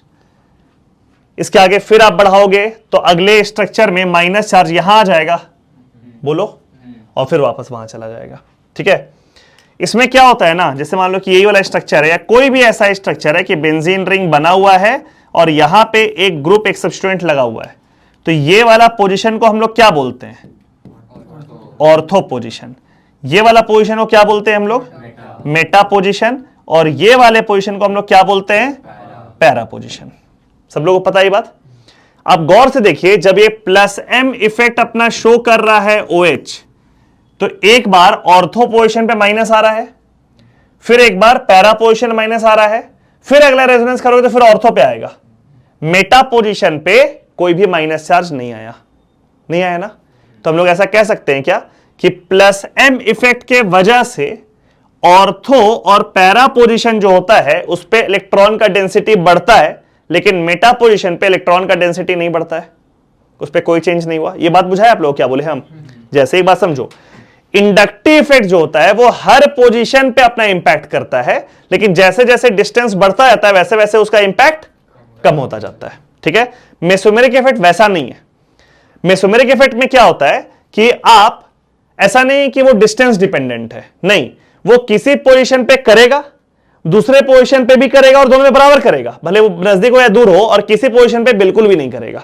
जैसे बेंजीन में अगर कोई ग्रुप लगा हुआ है, वो +m हो चाहे -m हो, वो क्या करेगा? वो ऑर्थो पोजीशन और पैरा पोजीशन को इफेक्ट करेगा, वो मेटा पोजीशन को इफेक्ट नहीं करेगा। +m भी नहीं करेगा और -m भी नहीं करेगा। आप -m लगा करके देख लो। जैसे मान लीजिए हम लोग बेंजीन रिंग में एक -m ग्रुप लगाते हैं, कोई भी एक -m ग्रुप अपने मन से लगा देते हैं, C डबल बॉन्ड OH लगा दिए। अब रेजोनेंस चालू करो, ये वाला पाई बॉन्ड ऊपर टूटा और ये वाला इधर टूटा, तो इस कार्बन पे क्या आया? प्लस। ठीक? अगला रेजोनेटिंग स्ट्रक्चर जब आप बनाइएगा तो उसमें ये वाला पाई बॉन्ड यहां जाएगा, बोलो, बाबू जब यहां पे प्लस आया तो प्लस वाला भी तो कॉन्जुगेशन में है, तो ये वाला पाई बॉन्ड यहां गया तो अगला प्लस यहां बना ना, यानी प्लस कहां बन रहा है, ऑर्थो पे, और फिर अगला प्लस कहां बन रहा है, पैरा पे। मेटा पे बनेगा क्या, नहीं। तो प्लस एम ग्रुप हो या फिर माइनस एम ग्रुप हो, दोनों अफेक्ट सिर्फ किसको कर रहा है, ऑर्थो और पैरा को। अगर प्लस एम है तो ऑर्थो और पैरा पे दोनों पे आप देखो माइनस आ रहा है, मतलब दोनों पे इलेक्ट्रॉन का डेंसिटी बढ़ रहा है। और अगर माइनस एम है तो दोनों पे क्या आ रहा है, प्लस चार्ज, दोनों पे इलेक्ट्रॉन का डेंसिटी घट रहा है। Meta position remains unaffected due to mesomeric effect. Clear है? Ortho and para position gets affected and they gets affected by the same magnitude. कोई बोलेगा कि ये OH जो है वो रेजोनेंस के थ्रू, वो मेसोमेरिक इफेक्ट के थ्रू ऑर्थो पोजीशन पे इलेक्ट्रॉन को ज्यादा बढ़ाया कि पैरा पोजीशन पे इलेक्ट्रॉन को ज्यादा बढ़ाया, तो बोलेंगे दोनों बराबर बढ़ाया, तो रेजोनेंस के थ्रू हो रहा है, डिस्टेंस डिपेंडेंट थोड़ी है। लेकिन मेटा पोजीशन पे कोई भी इफेक्ट उसका नहीं हुआ। ये तीसरा इलेक्ट्रॉन डिस्प्लेसमेंट इफेक्ट है, हाइपर कॉन्जुगेशन। जैसे इंडक्टिव में हम लोग क्या किए थे, सिग्मा इलेक्ट्रॉन्स का बस शिफ्टिंग हुआ था। मेसोमेरिक इफेक्ट में क्या हुआ, पाई इलेक्ट्रॉन्स का प्रॉपर डीलोकलाइजेशन हुआ। ठीक है, हाइपर कॉन्जुगेशन में सिग्मा इलेक्ट्रॉन्स का डीलोकलाइजेशन होगा। जैसे मेसोमेरिक और रेजोनेंस में नहीं डीलोकलाइज हुआ था, रेजोनेंस में हम लोग किए थे, वैसे यहां पर भी डीलोकलाइज होगा, लेकिन कौन सा इलेक्ट्रॉन होगा, सिग्मा इलेक्ट्रॉन होगा, और वो भी बहुत स्पेसिफिक है, कार्बन और हाइड्रोजन का सिग्मा इलेक्ट्रॉन्स का डीलोकलाइजेशन होगा। CH बॉन्ड का सिग्मा इलेक्ट्रॉन्स जो है उसका डीलोकलाइजेशन कैसे होगा, तो एक एग्जांपल से देखो। जैसे मान लीजिए ऐसा है, CH3 CH double bond CH2। अभी आप देखो इसमें कोई रेजोनेंस नहीं दिख रहा होगा, किसी भी तरह का रेजोनेंस अभी नहीं दिख रहा है, पक्का डबल बॉन्ड तो है, बट उसके बगल में ना कोई लोन पेयर ना वेकेंट ऑर्बिटल है, कुछ भी नहीं है। लेकिन अगर मान लो यहां पे हम एक चेंज करें, ये CH3 जो है इसको लिख दिया हम CH2 और एक H को ऐसे लगा दिया। ठीक है, अब ये वाला CH बॉन्ड को हम अगर ब्रेक करें हेट्रोलिटिकली कार्बन की तरफ, ज्यादा इलेक्ट्रोनेगेटिव कौन है, कार्बन, तो अगर इसको कार्बन की तरफ हम ब्रेक करेंगे तो रेजोनेंस हो जाएगा उसके बाद, बिकॉज जैसे कार्बन की तरफ ब्रेक किए कार्बन के पास आ जाएगा माइनस चार्ज लोन पेयर और फिर रेजोनेंस हो जाएगा। ठीक है, तो इसको ऐसे सीधे लिख सकते हैं कि इस तरीके शो कर दे हम, बोलो बुझाया क्या, कि ये वही चीज है, पहले ये वाला बॉन्ड को कार्बन की तरफ तोड़े हैं और फिर वो वाला रेजोनेंस प्रॉपर किए हैं। ठीक है, बट इसको सीधे दिखा दिया, सिग्मा इलेक्ट्रॉन्स यहां पे चला गया, पाई इलेक्ट्रॉन्स यहां टूट गया। तो आप खुद देखिए ये जो CH बॉन्ड का सिग्मा इलेक्ट्रॉन्स है उसका डीलोकलाइजेशन हुआ, इसको बोलते हैं हाइपर कॉन्जुगेशन। तो इसका जो दूसरा वाला स्ट्रक्चर बनेगा that is called hyper conjugative structure. कैसा बनेगा, थोड़ा फोटो देखो तो, ऐसा बनेगा क्या, CH2 double bond CH single bond और यहां पे रहेगा CH2 minus charge lone pair, और इस जगह पे वो हाइड्रोजन जो H+ बन करके निकला था वो बैठा हुआ है। ये क्लियर हुआ आप लोग को? पहले खाली ये समझो ना कि कौन सा, ये वाला केस में जो हाइपर कॉन्जुगेशन बता रहे हो समझो, फिर लास्ट में बता दें कहां कहां पे हाइपर कॉन्जुगेशन होता है। ठीक है, ये क्लियर? फिर देखिए, मान लो ऐसा एक केस है, CH3 bond CH2 plus charge, क्या यहां पे रेजोनेंस दिख रहा है आप लोग को? नहीं, बिकॉज वेकेंट ऑर्बिटल तो है लेकिन कोई लोन पेयर नहीं है। फिर से यहां पे वही काम करेंगे हम, यहां पे हम लिख देंगे CH2 और एक H को ऐसे लगा दिया। ठीक है, अब अगर ये वाला इलेक्ट्रॉन को आप C के तरफ तोड़ेंगे तो रेजोनेंस हो जाएगा, क्योंकि यहां लोन पेयर आ जाएगा, यहां vacant orbital, back bonding possible है। या स्ट्रेट अवे इसको ऐसे लिख दे, बोलो, जैसे ये वाला लिखेंगे अगला वाला जो स्ट्रक्चर बनेगा वो कैसा बन जाएगा, CH2 और यहां पे डबल बॉन्ड CH2 और इस जगह पे H+। बोलिए बुझाया? ये भी हाइपर कॉन्जुगेशन है। कहने का मतलब आपको उस मॉलिक्यूल में, उस कंपाउंड में एज सच रेजोनेंस नहीं दिखेगा, लेकिन अगर आप CH बॉन्ड को ब्रेक कर दिए तो रेजोनेंस क्रिएट हो जाएगा। दिख पा रहा है? जैसे इस केस में रेजोनेंस नहीं दिख रहा बट CH बॉन्ड को ब्रेक किए तो रेजोनेंस क्रिएट हो गया, यहां भी रेजोनेंस नहीं दिख रहा बट CH बॉन्ड को ब्रेक किए तो रेजोनेंस क्रिएट हो गया। ठीक है, और अगर CH बॉन्ड को आप ब्रेक करेंगे तो एक बात तो पक्का है कि इलेक्ट्रॉन H के तरफ नहीं जाना चाहिए, बिकॉज ज्यादा इलेक्ट्रोनेगेटिव कौन है? कार्बन। तो इलेक्ट्रॉन जाएगा तो किसकी तरफ जाएगा? कार्बन की तरफ। तो हाइपर कॉन्जुगेशन में ये दो केस क्लियर हो गया। एक केस क्या है? अल्कीन के बगल वाला कार्बन के पास हाइड्रोजन होना चाहिए, तो हो जाएगा हाइपर कॉन्जुगेशन। फिर दूसरा केस क्या दिख रहा है? कार्बोकैटायन, यहां पे अब नाम पे आप लोग को बता देते हैं, सी पे अगर डॉट है तो इसको बोलते हैं हम लोग free radical. Free radical, carbon free radical, ठीक है। सी पे अगर प्लस चार्ज है इसको बोलते हैं हम लोग कार्बोकैटायन, ठीक है। और सी पे अगर माइनस चार्ज, तो माइनस चार्ज पक्का है कि लोन पेयर हो गई, इसको बोलते हैं हम लोग कार्बन आयन। कार्बन आयन, इसको अब हम लोग इस नाम को काफी यूज करेंगे। अब अगला टॉपिक में उसका स्टेबिलिटी भी है, ठीक है। तो कहीं पे अलग सा डब्बा बनाकर लिख लो। सी पे डॉट है तो फ्री रेडिकल, सी पे प्लस चार्ज है कार्बोकैटायन, और सी पे माइनस चार्ज अगर है तो उसको बोलते हैं कार्बन आयन। लास्ट में देखो लिखा हुआ भी है, जैसे यहां पे कैटायन आ गया, पॉजिटिव चार्ज को बोलते हैं कैटायन, यहां पे एनायन आ गया तो नेगेटिव चार्ज को बोलेंगे एनायन। तो कहां कहां पे हाइपर कॉन्जुगेशन होगा? पहले अल्कीन के बगल वाले कार्बन पे हाइड्रोजन होना चाहिए, कार्बोकैटायन के बगल वाले कार्बन पे हाइड्रोजन होना चाहिए, और तीसरा केस निकल करके आएगा फ्री रेडिकल वाला। ऐसा है, देख लो, यहां पे है बाबू CH2 डॉट, ठीक है, और बगल में मान लीजिए CH3, तो CH3 को फिर से हम लिख दिए CH2 और यहां पे H, ऐसा, ठीक है। अब इस बार हम लोग क्या करेंगे, यहां तो कोई रेजोनेंस नहीं दिख रहा है मेरे को, लेकिन अगर इस सिग्मा इलेक्ट्रॉन को आप ब्रेक कर दो, सिग्मा बॉन्ड को होमोलिटिकली, इस CH बॉन्ड को कैसे ब्रेक करेंगे? होमोलिटिकल। तो यहां पे कार्बन के पास डॉट आया, यहां पे एक डॉट है, दोनों डॉट मिलके पाई बॉन्ड बन जाएगा। तो यहां पर अगला वाला जो स्ट्रक्चर बनेगा वो ऐसा बन गया बाबू, CH2 डबल बॉन्ड, और यहां पर CH2, इस जगह पे H डॉट ऐसा बैठा हुआ। तो यहां भी इसका सिग्मा इलेक्ट्रॉन का डीलोकलाइजेशन हुआ। एक बात समझना है, जब भी बॉन्ड ब्रेक करेंगे हाइपर कॉन्जुगेशन के लिए, या तो आप बॉन्ड को ब्रेक करेंगे हेट्रोलिटिकली, और अगर हेट्रोलिटिकली ब्रेक करेंगे तो इलेक्ट्रॉन किसके तरफ जाएगा? कार्बन की तरफ। अरे CH ही बॉन्ड तो है, तब मोर इलेक्ट्रोनेगेटिव लेस इलेक्ट्रोनेगेटिव क्या? कार्बन की तरफ, ठीक है। और अगर फ्री रेडिकल बगल में है तो आपको ब्रेक करना पड़ेगा उसको होमोलिटिकली, होमोलिटिकल तक चल जाएगा।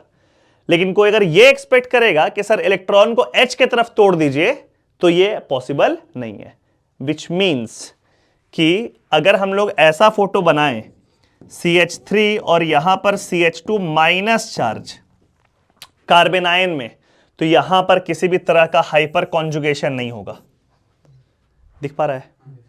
क्योंकि यहां पे हाइपर कॉन्जुगेशन, अभी तो रेजोनेंस है नहीं, हाइपर कॉन्जुगेशन के लिए आपको ये वाला जो CH बॉन्ड है इसको कैसे ब्रेक करना पड़ता?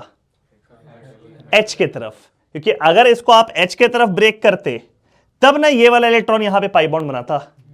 तो ये हाइपर कॉन्जुगेशन नहीं है, यहां पे किसी भी तरह का कोई भी बॉन्ड ब्रेकिंग होगा नहीं। दो रीजन समझ लो। पहला रीजन तो ये कि बाबू CH बॉन्ड जो है वो H के तरफ टूटेगा नहीं, because H is less electronegative. और दूसरा रीजन कि अगर वो इधर टूट भी गया तो बाबू डीलोकलाइजेशन तो इस इलेक्ट्रॉन का हुआ, CH के सिग्मा इलेक्ट्रॉन से थोड़ी हुआ। हाइपर कॉन्जुगेशन का मतलब डीलोकलाइजेशन किसका होने वाला है? CH का सिग्मा इलेक्ट्रॉन्स का। तो यहां पर तो आप ये बॉन्ड को अगर H के तरफ तोड़ दिए तो यहां पे अगर आप बैक बॉन्डिंग करते हैं तो इस इलेक्ट्रॉन का डीलोकलाइजेशन हो गया। CH का सिग्मा इलेक्ट्रॉन का डीलोकलाइजेशन हुआ क्या? वहां पे नहीं हुआ, तो यहां पे हाइपर कॉन्जुगेशन नहीं हुआ। अच्छा, ये क्लियर हुआ आप लोग? यहां पे नहीं हुआ।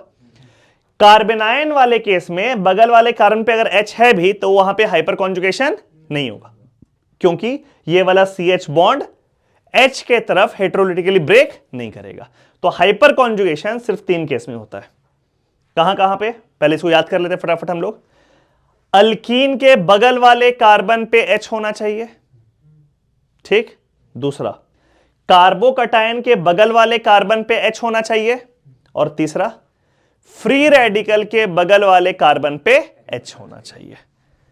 अगर ये सिचुएशन कहीं पे अगर मिलेगा तो वहां पे हाइपर कॉन्जुगेशन पॉसिबल है। And all the hydrogen involve in hyper conjugation, मतलब कि वो जो CH बॉन्ड ब्रेक कर रहा है वो वाला H को हम लोग बोलते हैं alpha hydrogen. All the hydrogen involve in hyperconjugation are called alpha hydrogen. जैसे इस वाले केस में मेरे को दिख रहा है कि 3 अल्फा हाइड्रोजन है, एक ये वाला और 2 यहां पे है।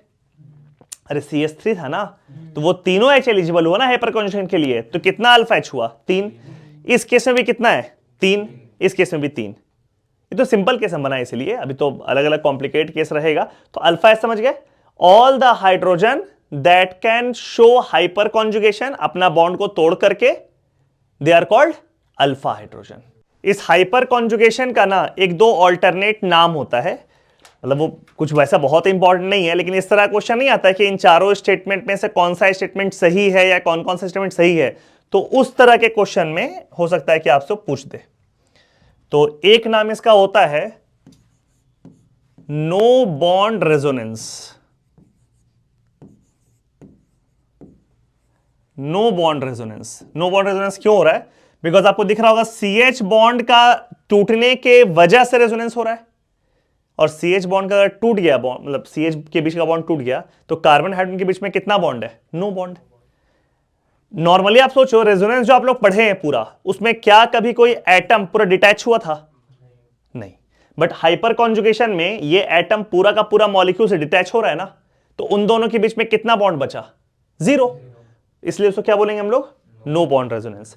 इसका एक दूसरा नाम भी होता है, इसको बोलते हैं हम लोग बेकर नाथन इफेक्ट।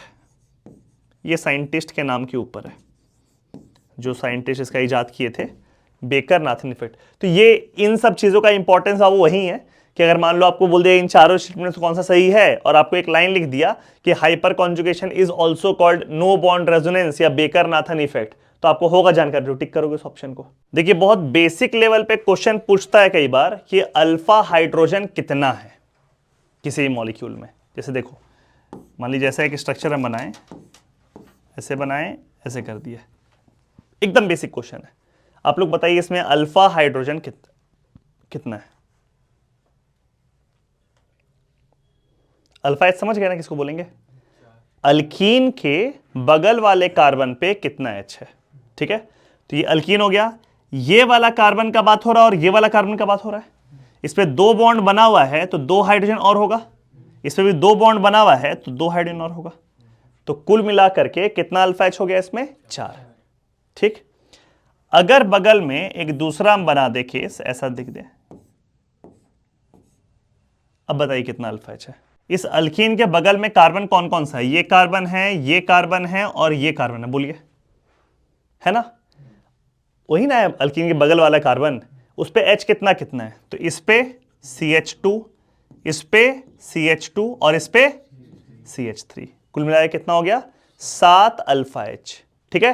तो कोई बोलेगा कि हाइपर कॉन्जुगेशन बेहतर किसमें है, इसमें कि इसमें? दूसरे वाले में। जैसे जैसे अल्फा H बढ़ते जाएगा वैसे वैसे एक्सटेंट ऑफ हाइपर कॉन्जुगेशन भी बढ़ता जाएगा। तो इन दोनों में एक्सटेंट ऑफ हाइपर कॉन्जुगेशन किसमें ज्यादा है? दूसरे वाले में। एक और अल्फा H का क्वेश्चन पूछते हैं आप लोग से, थोड़ा सा बढ़िया सवाल है। कितना अल्फा H है इसमें? इसका आंसर 2 है। देखो इसके बगल वाला कार्बन एक ये कार्बन है और इसके बगल वाला कार्बन एक ये कार्बन है। तो इसमें जो 2 H है वो तो अल्फा H होगा ही, इसमें भी एक H है लेकिन वो अल्फा H नहीं होगा। क्यों नहीं होगा?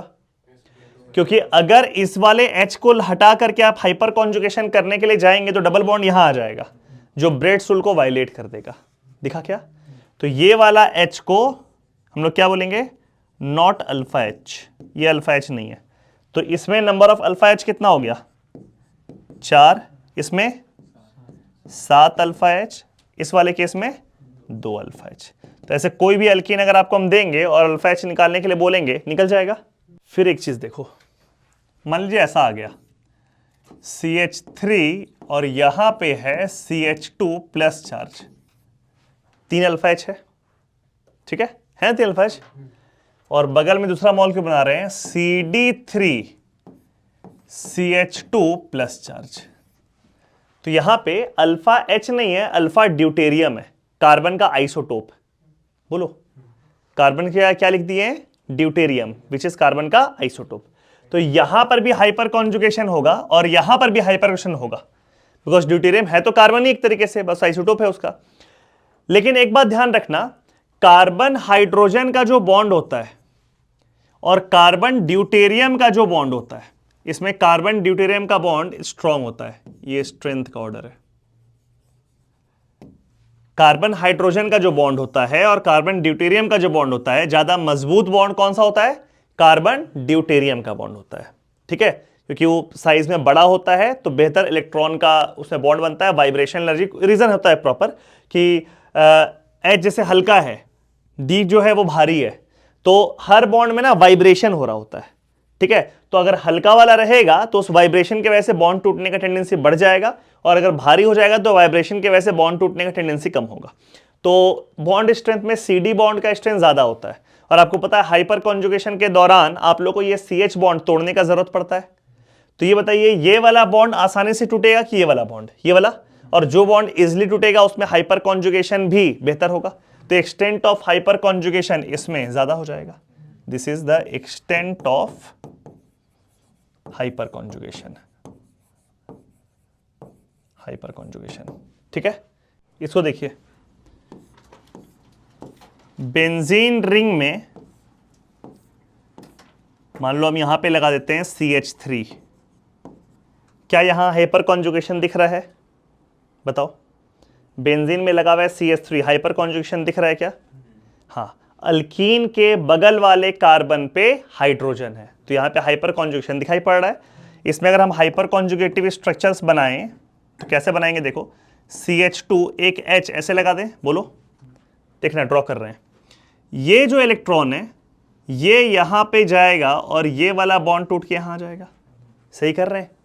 वहीं CH बॉन्ड का सिग्मा इलेक्ट्रॉन्स का डीलोकलाइजेशन है, वो इलेक्ट्रॉन टूट के पाई बॉन्ड बनाया, पाई बॉन्ड नीचे आ गया। ठीक है, तो जो इसका नेक्स्ट स्ट्रक्चर बनेगा जिसको हम लोग बोलेंगे हाइपर कॉन्जुगेटिव स्ट्रक्चर, वो क्या है शेप का बनेगा? तो ये आपका 6 मेंबर्ड रिंग है, ऊपर में मेरे को दिख रहा है कि CH2 डबल बॉन्ड हो गया, बगल में एक H+ बैठा हुआ है, और इस कार्बन के पास क्या आ गया? लोन पेयर माइनस चार्ज, और यहां पे जो डबल बॉन्ड था वो तो रह ही जाएगा प्रॉपरली। बोलो, हुआ? फिर इसको हम लोग आगे बढ़ा सकते हैं। जब ये वाला लोन पेयर को आप यहां भेजेंगे और ये वाला को यहां भेजेंगे तो भी जो स्ट्रक्चर बनेगा वो हाइपर कॉन्जुगेटिव स्ट्रक्चर है, रेजोनेंस नहीं है, बिकॉज वो हाइपर, एक बार ये CH बॉन्ड टूट गया ना, अब उसके बाद जो भी स्ट्रक्चर बन रहा है उसके वजह से वो सारा का सारा स्ट्रक्चर को क्या बोलेंगे हम लोग? Hyper conjugative. मतलब अगला वाला फोटो जो आप बनाएंगे, वैसे आप देखो, ये फोटो देखो और अगला वाला फोटो देखो तो रेजोनेंस दिखेगा ना, बट वो रेजोनेंस नहीं है, क्योंकि हाइपर कॉन्जुगेशन से स्टार्ट हुआ है ना वो चीज, तो वो थ्रू आउट क्या है? हाइपर कॉन्जुगेशन है। तो इसका अगला वाला जो स्ट्रक्चर बनेगा वो मान लो ऐसे बन रहा है, ये 6 मेंबर्ड रिंग है, यहां पे डबल बॉन्ड CH2, यहां पे H+, इस जगह पे डबल बॉन्ड, इस जगह पे डबल बॉन्ड, और यहां पे आ गया लोन पेयर माइनस। सही बनाए? This is again one of the hyper conjugative structure. फिर उसको आगे करेंगे, फिर उसको आगे करेंगे, तो total number of hyper conjugative structure कितना बनेगा? 5, जैसे रेजोनेंस पे हो रहा था। ठीक है, इसमें अल्फा H कितना है? 3, दिख रहा है ना? ये जो 3 H है वो तीनों अल्फा हाइड्रोजन है, और 5 बनेगा हाइपर कॉन्जुगेटिव स्ट्रक्चर। एंड इसको ये वाला जो ग्रुप है ये इलेक्ट्रॉन दे रहा है रिंग को हाइपर कॉन्जुगेशन के थ्रू, के इलेक्ट्रॉन ले रहा है, दे रहा है, तो इसको बोलेंगे हम लोग +H इफेक्ट। आ रहा होगा समझ में ये सब?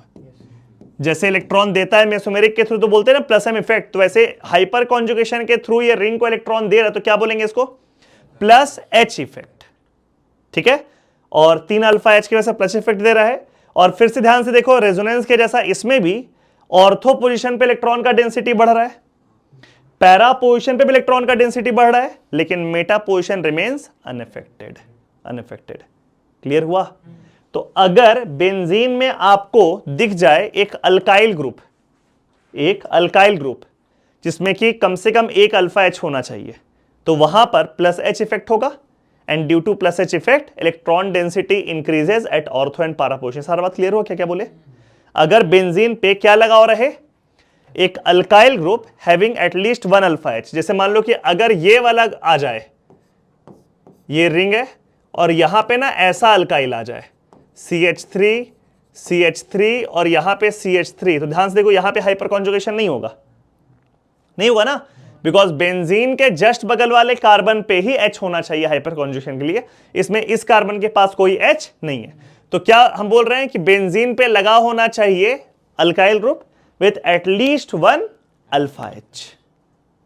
एटलीस्ट वन अल्फा एच का मतलब जो कार्बन बेंजीन से अटैच्ड है उस पर कम से कम एक एच होना चाहिए। अगर वैसा हुआ तो वो अल्काइल ग्रुप, बाबू अल्काइल ग्रुप क्या मेसोमेरिक इफेक्ट शो करता है बताओ? अगर इस अल्काइल ग्रुप को हम लगाते हैं CH3 को और बोलते हैं बताओ प्लस एम है कि माइनस एम, तो क्या बोलते हैं आप? कुछ नहीं, कुछ नहीं। सब पढ़े हुए हम लोग। ना उस कार्बन के पास लोन पेयर है, ना वेकेंट ऑर्बिटल है, ना पाई बॉन्ड है, तो कुछ भी नहीं शो करेगा। ठीक है, इंडक्टिव शो करेगा क्या? हाँ, कैसा? प्लस आई माइनस आई? प्लस आई। अल्काइल ग्रुप कैसा शो करता है? प्लस आई। तो इंडक्टिव के मामले में प्लस आई, मेसोमेरिक के मामले में कुछ भी नहीं, और हाइपर कॉन्जुगेशन वाले मामले में प्लस एच। अगर उसके पास एक भी अल्फा एच है तो वो प्लस एच इफेक्ट शो करेगा, जिससे इलेक्ट्रॉन का डेंसिटी बेंजीन रिंग में बढ़ेगा। किस पोजीशन पे? ऑर्थो और पैरा पोजीशन पे इंक्रीज होगा। तो अगर मान लो एक फिनाइल रिंग में ऐसे CH3 लिखा हुआ रहे और एक फिनाइल रिंग में ऐसे लिख दें हम लोग CH2 एंड CH3 ऐसा, तो दोनों में हाइपर कॉन्जुगेशन ज्यादा किस में होगा? फर्स्ट वाले में कि सेकंड वाले में? फर्स्ट वाले में। दिख गया? बिकॉज फर्स्ट वाले में अल्फा एच कितना है? 3, और दूसरे वाले में अल्फा एच 2 है। तीनों इलेक्ट्रॉन डिस्प्लेसमेंट इफेक्ट हम लोग का हो गया। ठीक है, इंडक्टिव समझ गए, मेसोमेरिक समझ गए, और हाइपर कॉन्जुगेशन समझ गए। अब इंपॉर्टेंट बात यह है कि इन तीनों इलेक्ट्रॉन डिस्प्लेसमेंट इफेक्ट में डोमिनेट कौन करता है? ओवरऑल डोमिनेंस का ऑर्डर कुछ ऐसा होता है कि तीनों में मेसोमेरिक इफेक्ट यानी कि रेजोनेंस सबसे dominating, then hyper conjugation,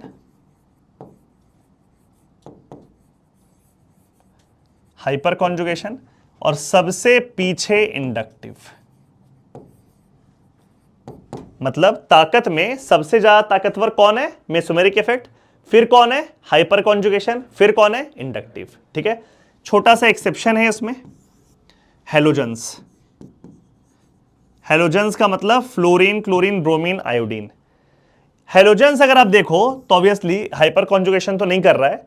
mesomeric में हेलोजन जो है मेसोमेरिक में जनरली प्लस एम करता है, और कोई हेलोजन साथ में माइनस एम भी करता है। ठीक बोल रहे हैं? और इंडक्टिव में वो क्या करता है? माइनस आई इलेक्ट्रॉन खींचता है, तो इसका माइनस आई इफेक्ट डोमिनेट कर जाता है। मतलब इसका इंडक्टिव इफेक्ट डोमिनेट करता है, नेट इलेक्ट्रॉन विड्रॉ करेगा। यहां पे एक चीज और हम मेंशन करेंगे, जैसे देखो क्लोरीन है बाबू, क्लोरीन मेसोमेरिक में कैसा ग्रुप है? प्लस एम है कि माइनस एम है? दोनों बोलो जल्दी जल्दी। प्लस एम भी है और माइनस एम भी है, बोलिए। दोनों है ना? प्लस एम क्योंकि क्लोरीन के पास लोन पेयर है, और माइनस एम क्योंकि वेकेंट डी है। आप लोग बताइए कि बेंजीन रिंग पे हम Cl को डाल दिए हैं, ये बेंजीन रिंग है, इस पे क्लोरीन को हम डाल दिए हैं, प्लस एम भी शो करेगा, माइनस एम भी शो करेगा। हम अभी बात करना चाह रहे हैं plus M versus minus M, दोनों में से कौन डोमिनेट करेगा? सोच के बताओ। जब इसको आप प्लस एम करेंगे, एक फोटो बनाएंगे प्लस एम का हम, ये इधर जाएगा और ये इधर जाएगा। देखो सही बनाए फोटो? आप लोग बना के देख लेना, किसी का भी ऑक्टेट इनकम्प्लीट नहीं रहेगा, हमेशा ऑक्टेट कंप्लीट रहेगा, क्योंकि कार्बन का क्लोरीन का तो कंप्लीट है ही, वो तो हमेशा रहेगा। कार्बन पे माइनस चार्ज लोन पे आ रहा है तो कंप्लीट रहेगा ना, बोलो। माइनस एम अगर कर दे हम लोग तो इस कार्बन के पास प्लस आ जाएगा, यानी कि ऑक्टेट इनकम्प्लीट। तो लेस स्टेबल हुआ कि नहीं? तो कौन डोमिनेट करेगा, प्लस एम कि माइनस एम? Plus M. जो भी ग्रुप है जो प्लस एम और माइनस एम दोनों शो कर सकता है, ये खाली जानकारी वाला बात आप लोग के लिए कि दोनों शो कर सकता है, ठीक है। अदरवाइज हम लोग जब भी बात कर रहे हैं उसका क्या काम कर रहा है, तो वो किस तरह का काम करेगा, प्लस एम कि minus M? Plus M. Because minus M जो है उसके वजह से रेजोनेटिंग स्ट्रक्चर जो बनेगा वो अनस्टेबल बनेगा, because the octet is incomplete. Clear हुआ? विच मीन्स कि क्लोरीन का भी प्लस एम माइनस एम दोनों काम करता है, but which is dominating? Plus M is dominating. इसलिए देखो यहां पे हम हेलोजन में प्लस एम माइनस एम दोनों नहीं लिखे, सिर्फ क्या लिखे? प्लस एम और माइनस आई, और इन दोनों में कंपेयर किए, माइनस आई जीत गया इसमें, ठीक है। तो तीनों इलेक्ट्रॉन डिस्प्लेसमेंट इफेक्ट में ऑर्डर ये रहेगा, मेसोमेरिक टॉप पे, फिर हाइपर कॉन्जुगेशन, फिर इंडक्टिव। एक्सेप्शन क्या है? हेलोजेंस में inductive effect dominates over mesomeric effect. Compare electron density in the ring, मतलब कि रिंग में इलेक्ट्रॉन का डेंसिटी किसमें ज्यादा है, किसमें कम है। ठीक है, जैसे एक इसको बनाते हैं, बेंजीन NH2। एक दो क्वेश्चन मेरे को समझाना पड़ेगा आप लोग को, फिर बाद में टिक कराएंगे तो उसमें बनाना। OH और तीसरा है ये बेंजीन और CH3। चलो ध्यान दो, इन तीनों में इलेक्ट्रॉन का डेंसिटी कंपेयर करना रिंग में। पहले ये देखो, N पे लोन पेयर है, यानी कि ये वाला कैसा ग्रुप है? +M इफेक्ट है। बोलते जाओ। मेसोमेरिक नहीं होगा तो फिर आगे बढ़ेंगे ना, पहले डोमिनेटिंग मेसोमेरिक है। सेकंड में O पे भी लोन पेयर है, यानी कि डोमिनेंस किसका है? +M। और तीसरा में CH3 है, जिसे मेसोमेरिक नहीं लगता है, तो डोमिनेंस किसका है? +H। बोलो। सेकंड में हाइपर कॉन्जुगेशन, तो यहां पे क्या लिखेंगे? +H। क्लियर है? तो ऑब्वियस है कि +M और +H में कौन जीतेगा? +M। तो ये तो बॉटम पे चला गया, इसमें कोई डाउट नहीं है, बिकॉज इलेक्ट्रॉन देने वाला बात हो रहा है। इलेक्ट्रॉन रिच कितना है रिंग, तो ये सबसे कम इलेक्ट्रॉन रिच होगा। इन दोनों में लग रहा है +M। Now let's compare +M effect इसमें और इसमें। बताइए बढ़िया +M किस में रहेगा? NH2 में। याद है? लिखाया हुआ है कि along a पीरियड इलेक्ट्रोनेगेटिविटी बढ़ेगा तो +M इफेक्ट घटेगा। तो NH2 और OH में कम इलेक्ट्रोनेगेटिव NH2, तो ज्यादा बढ़िया +M इफेक्ट।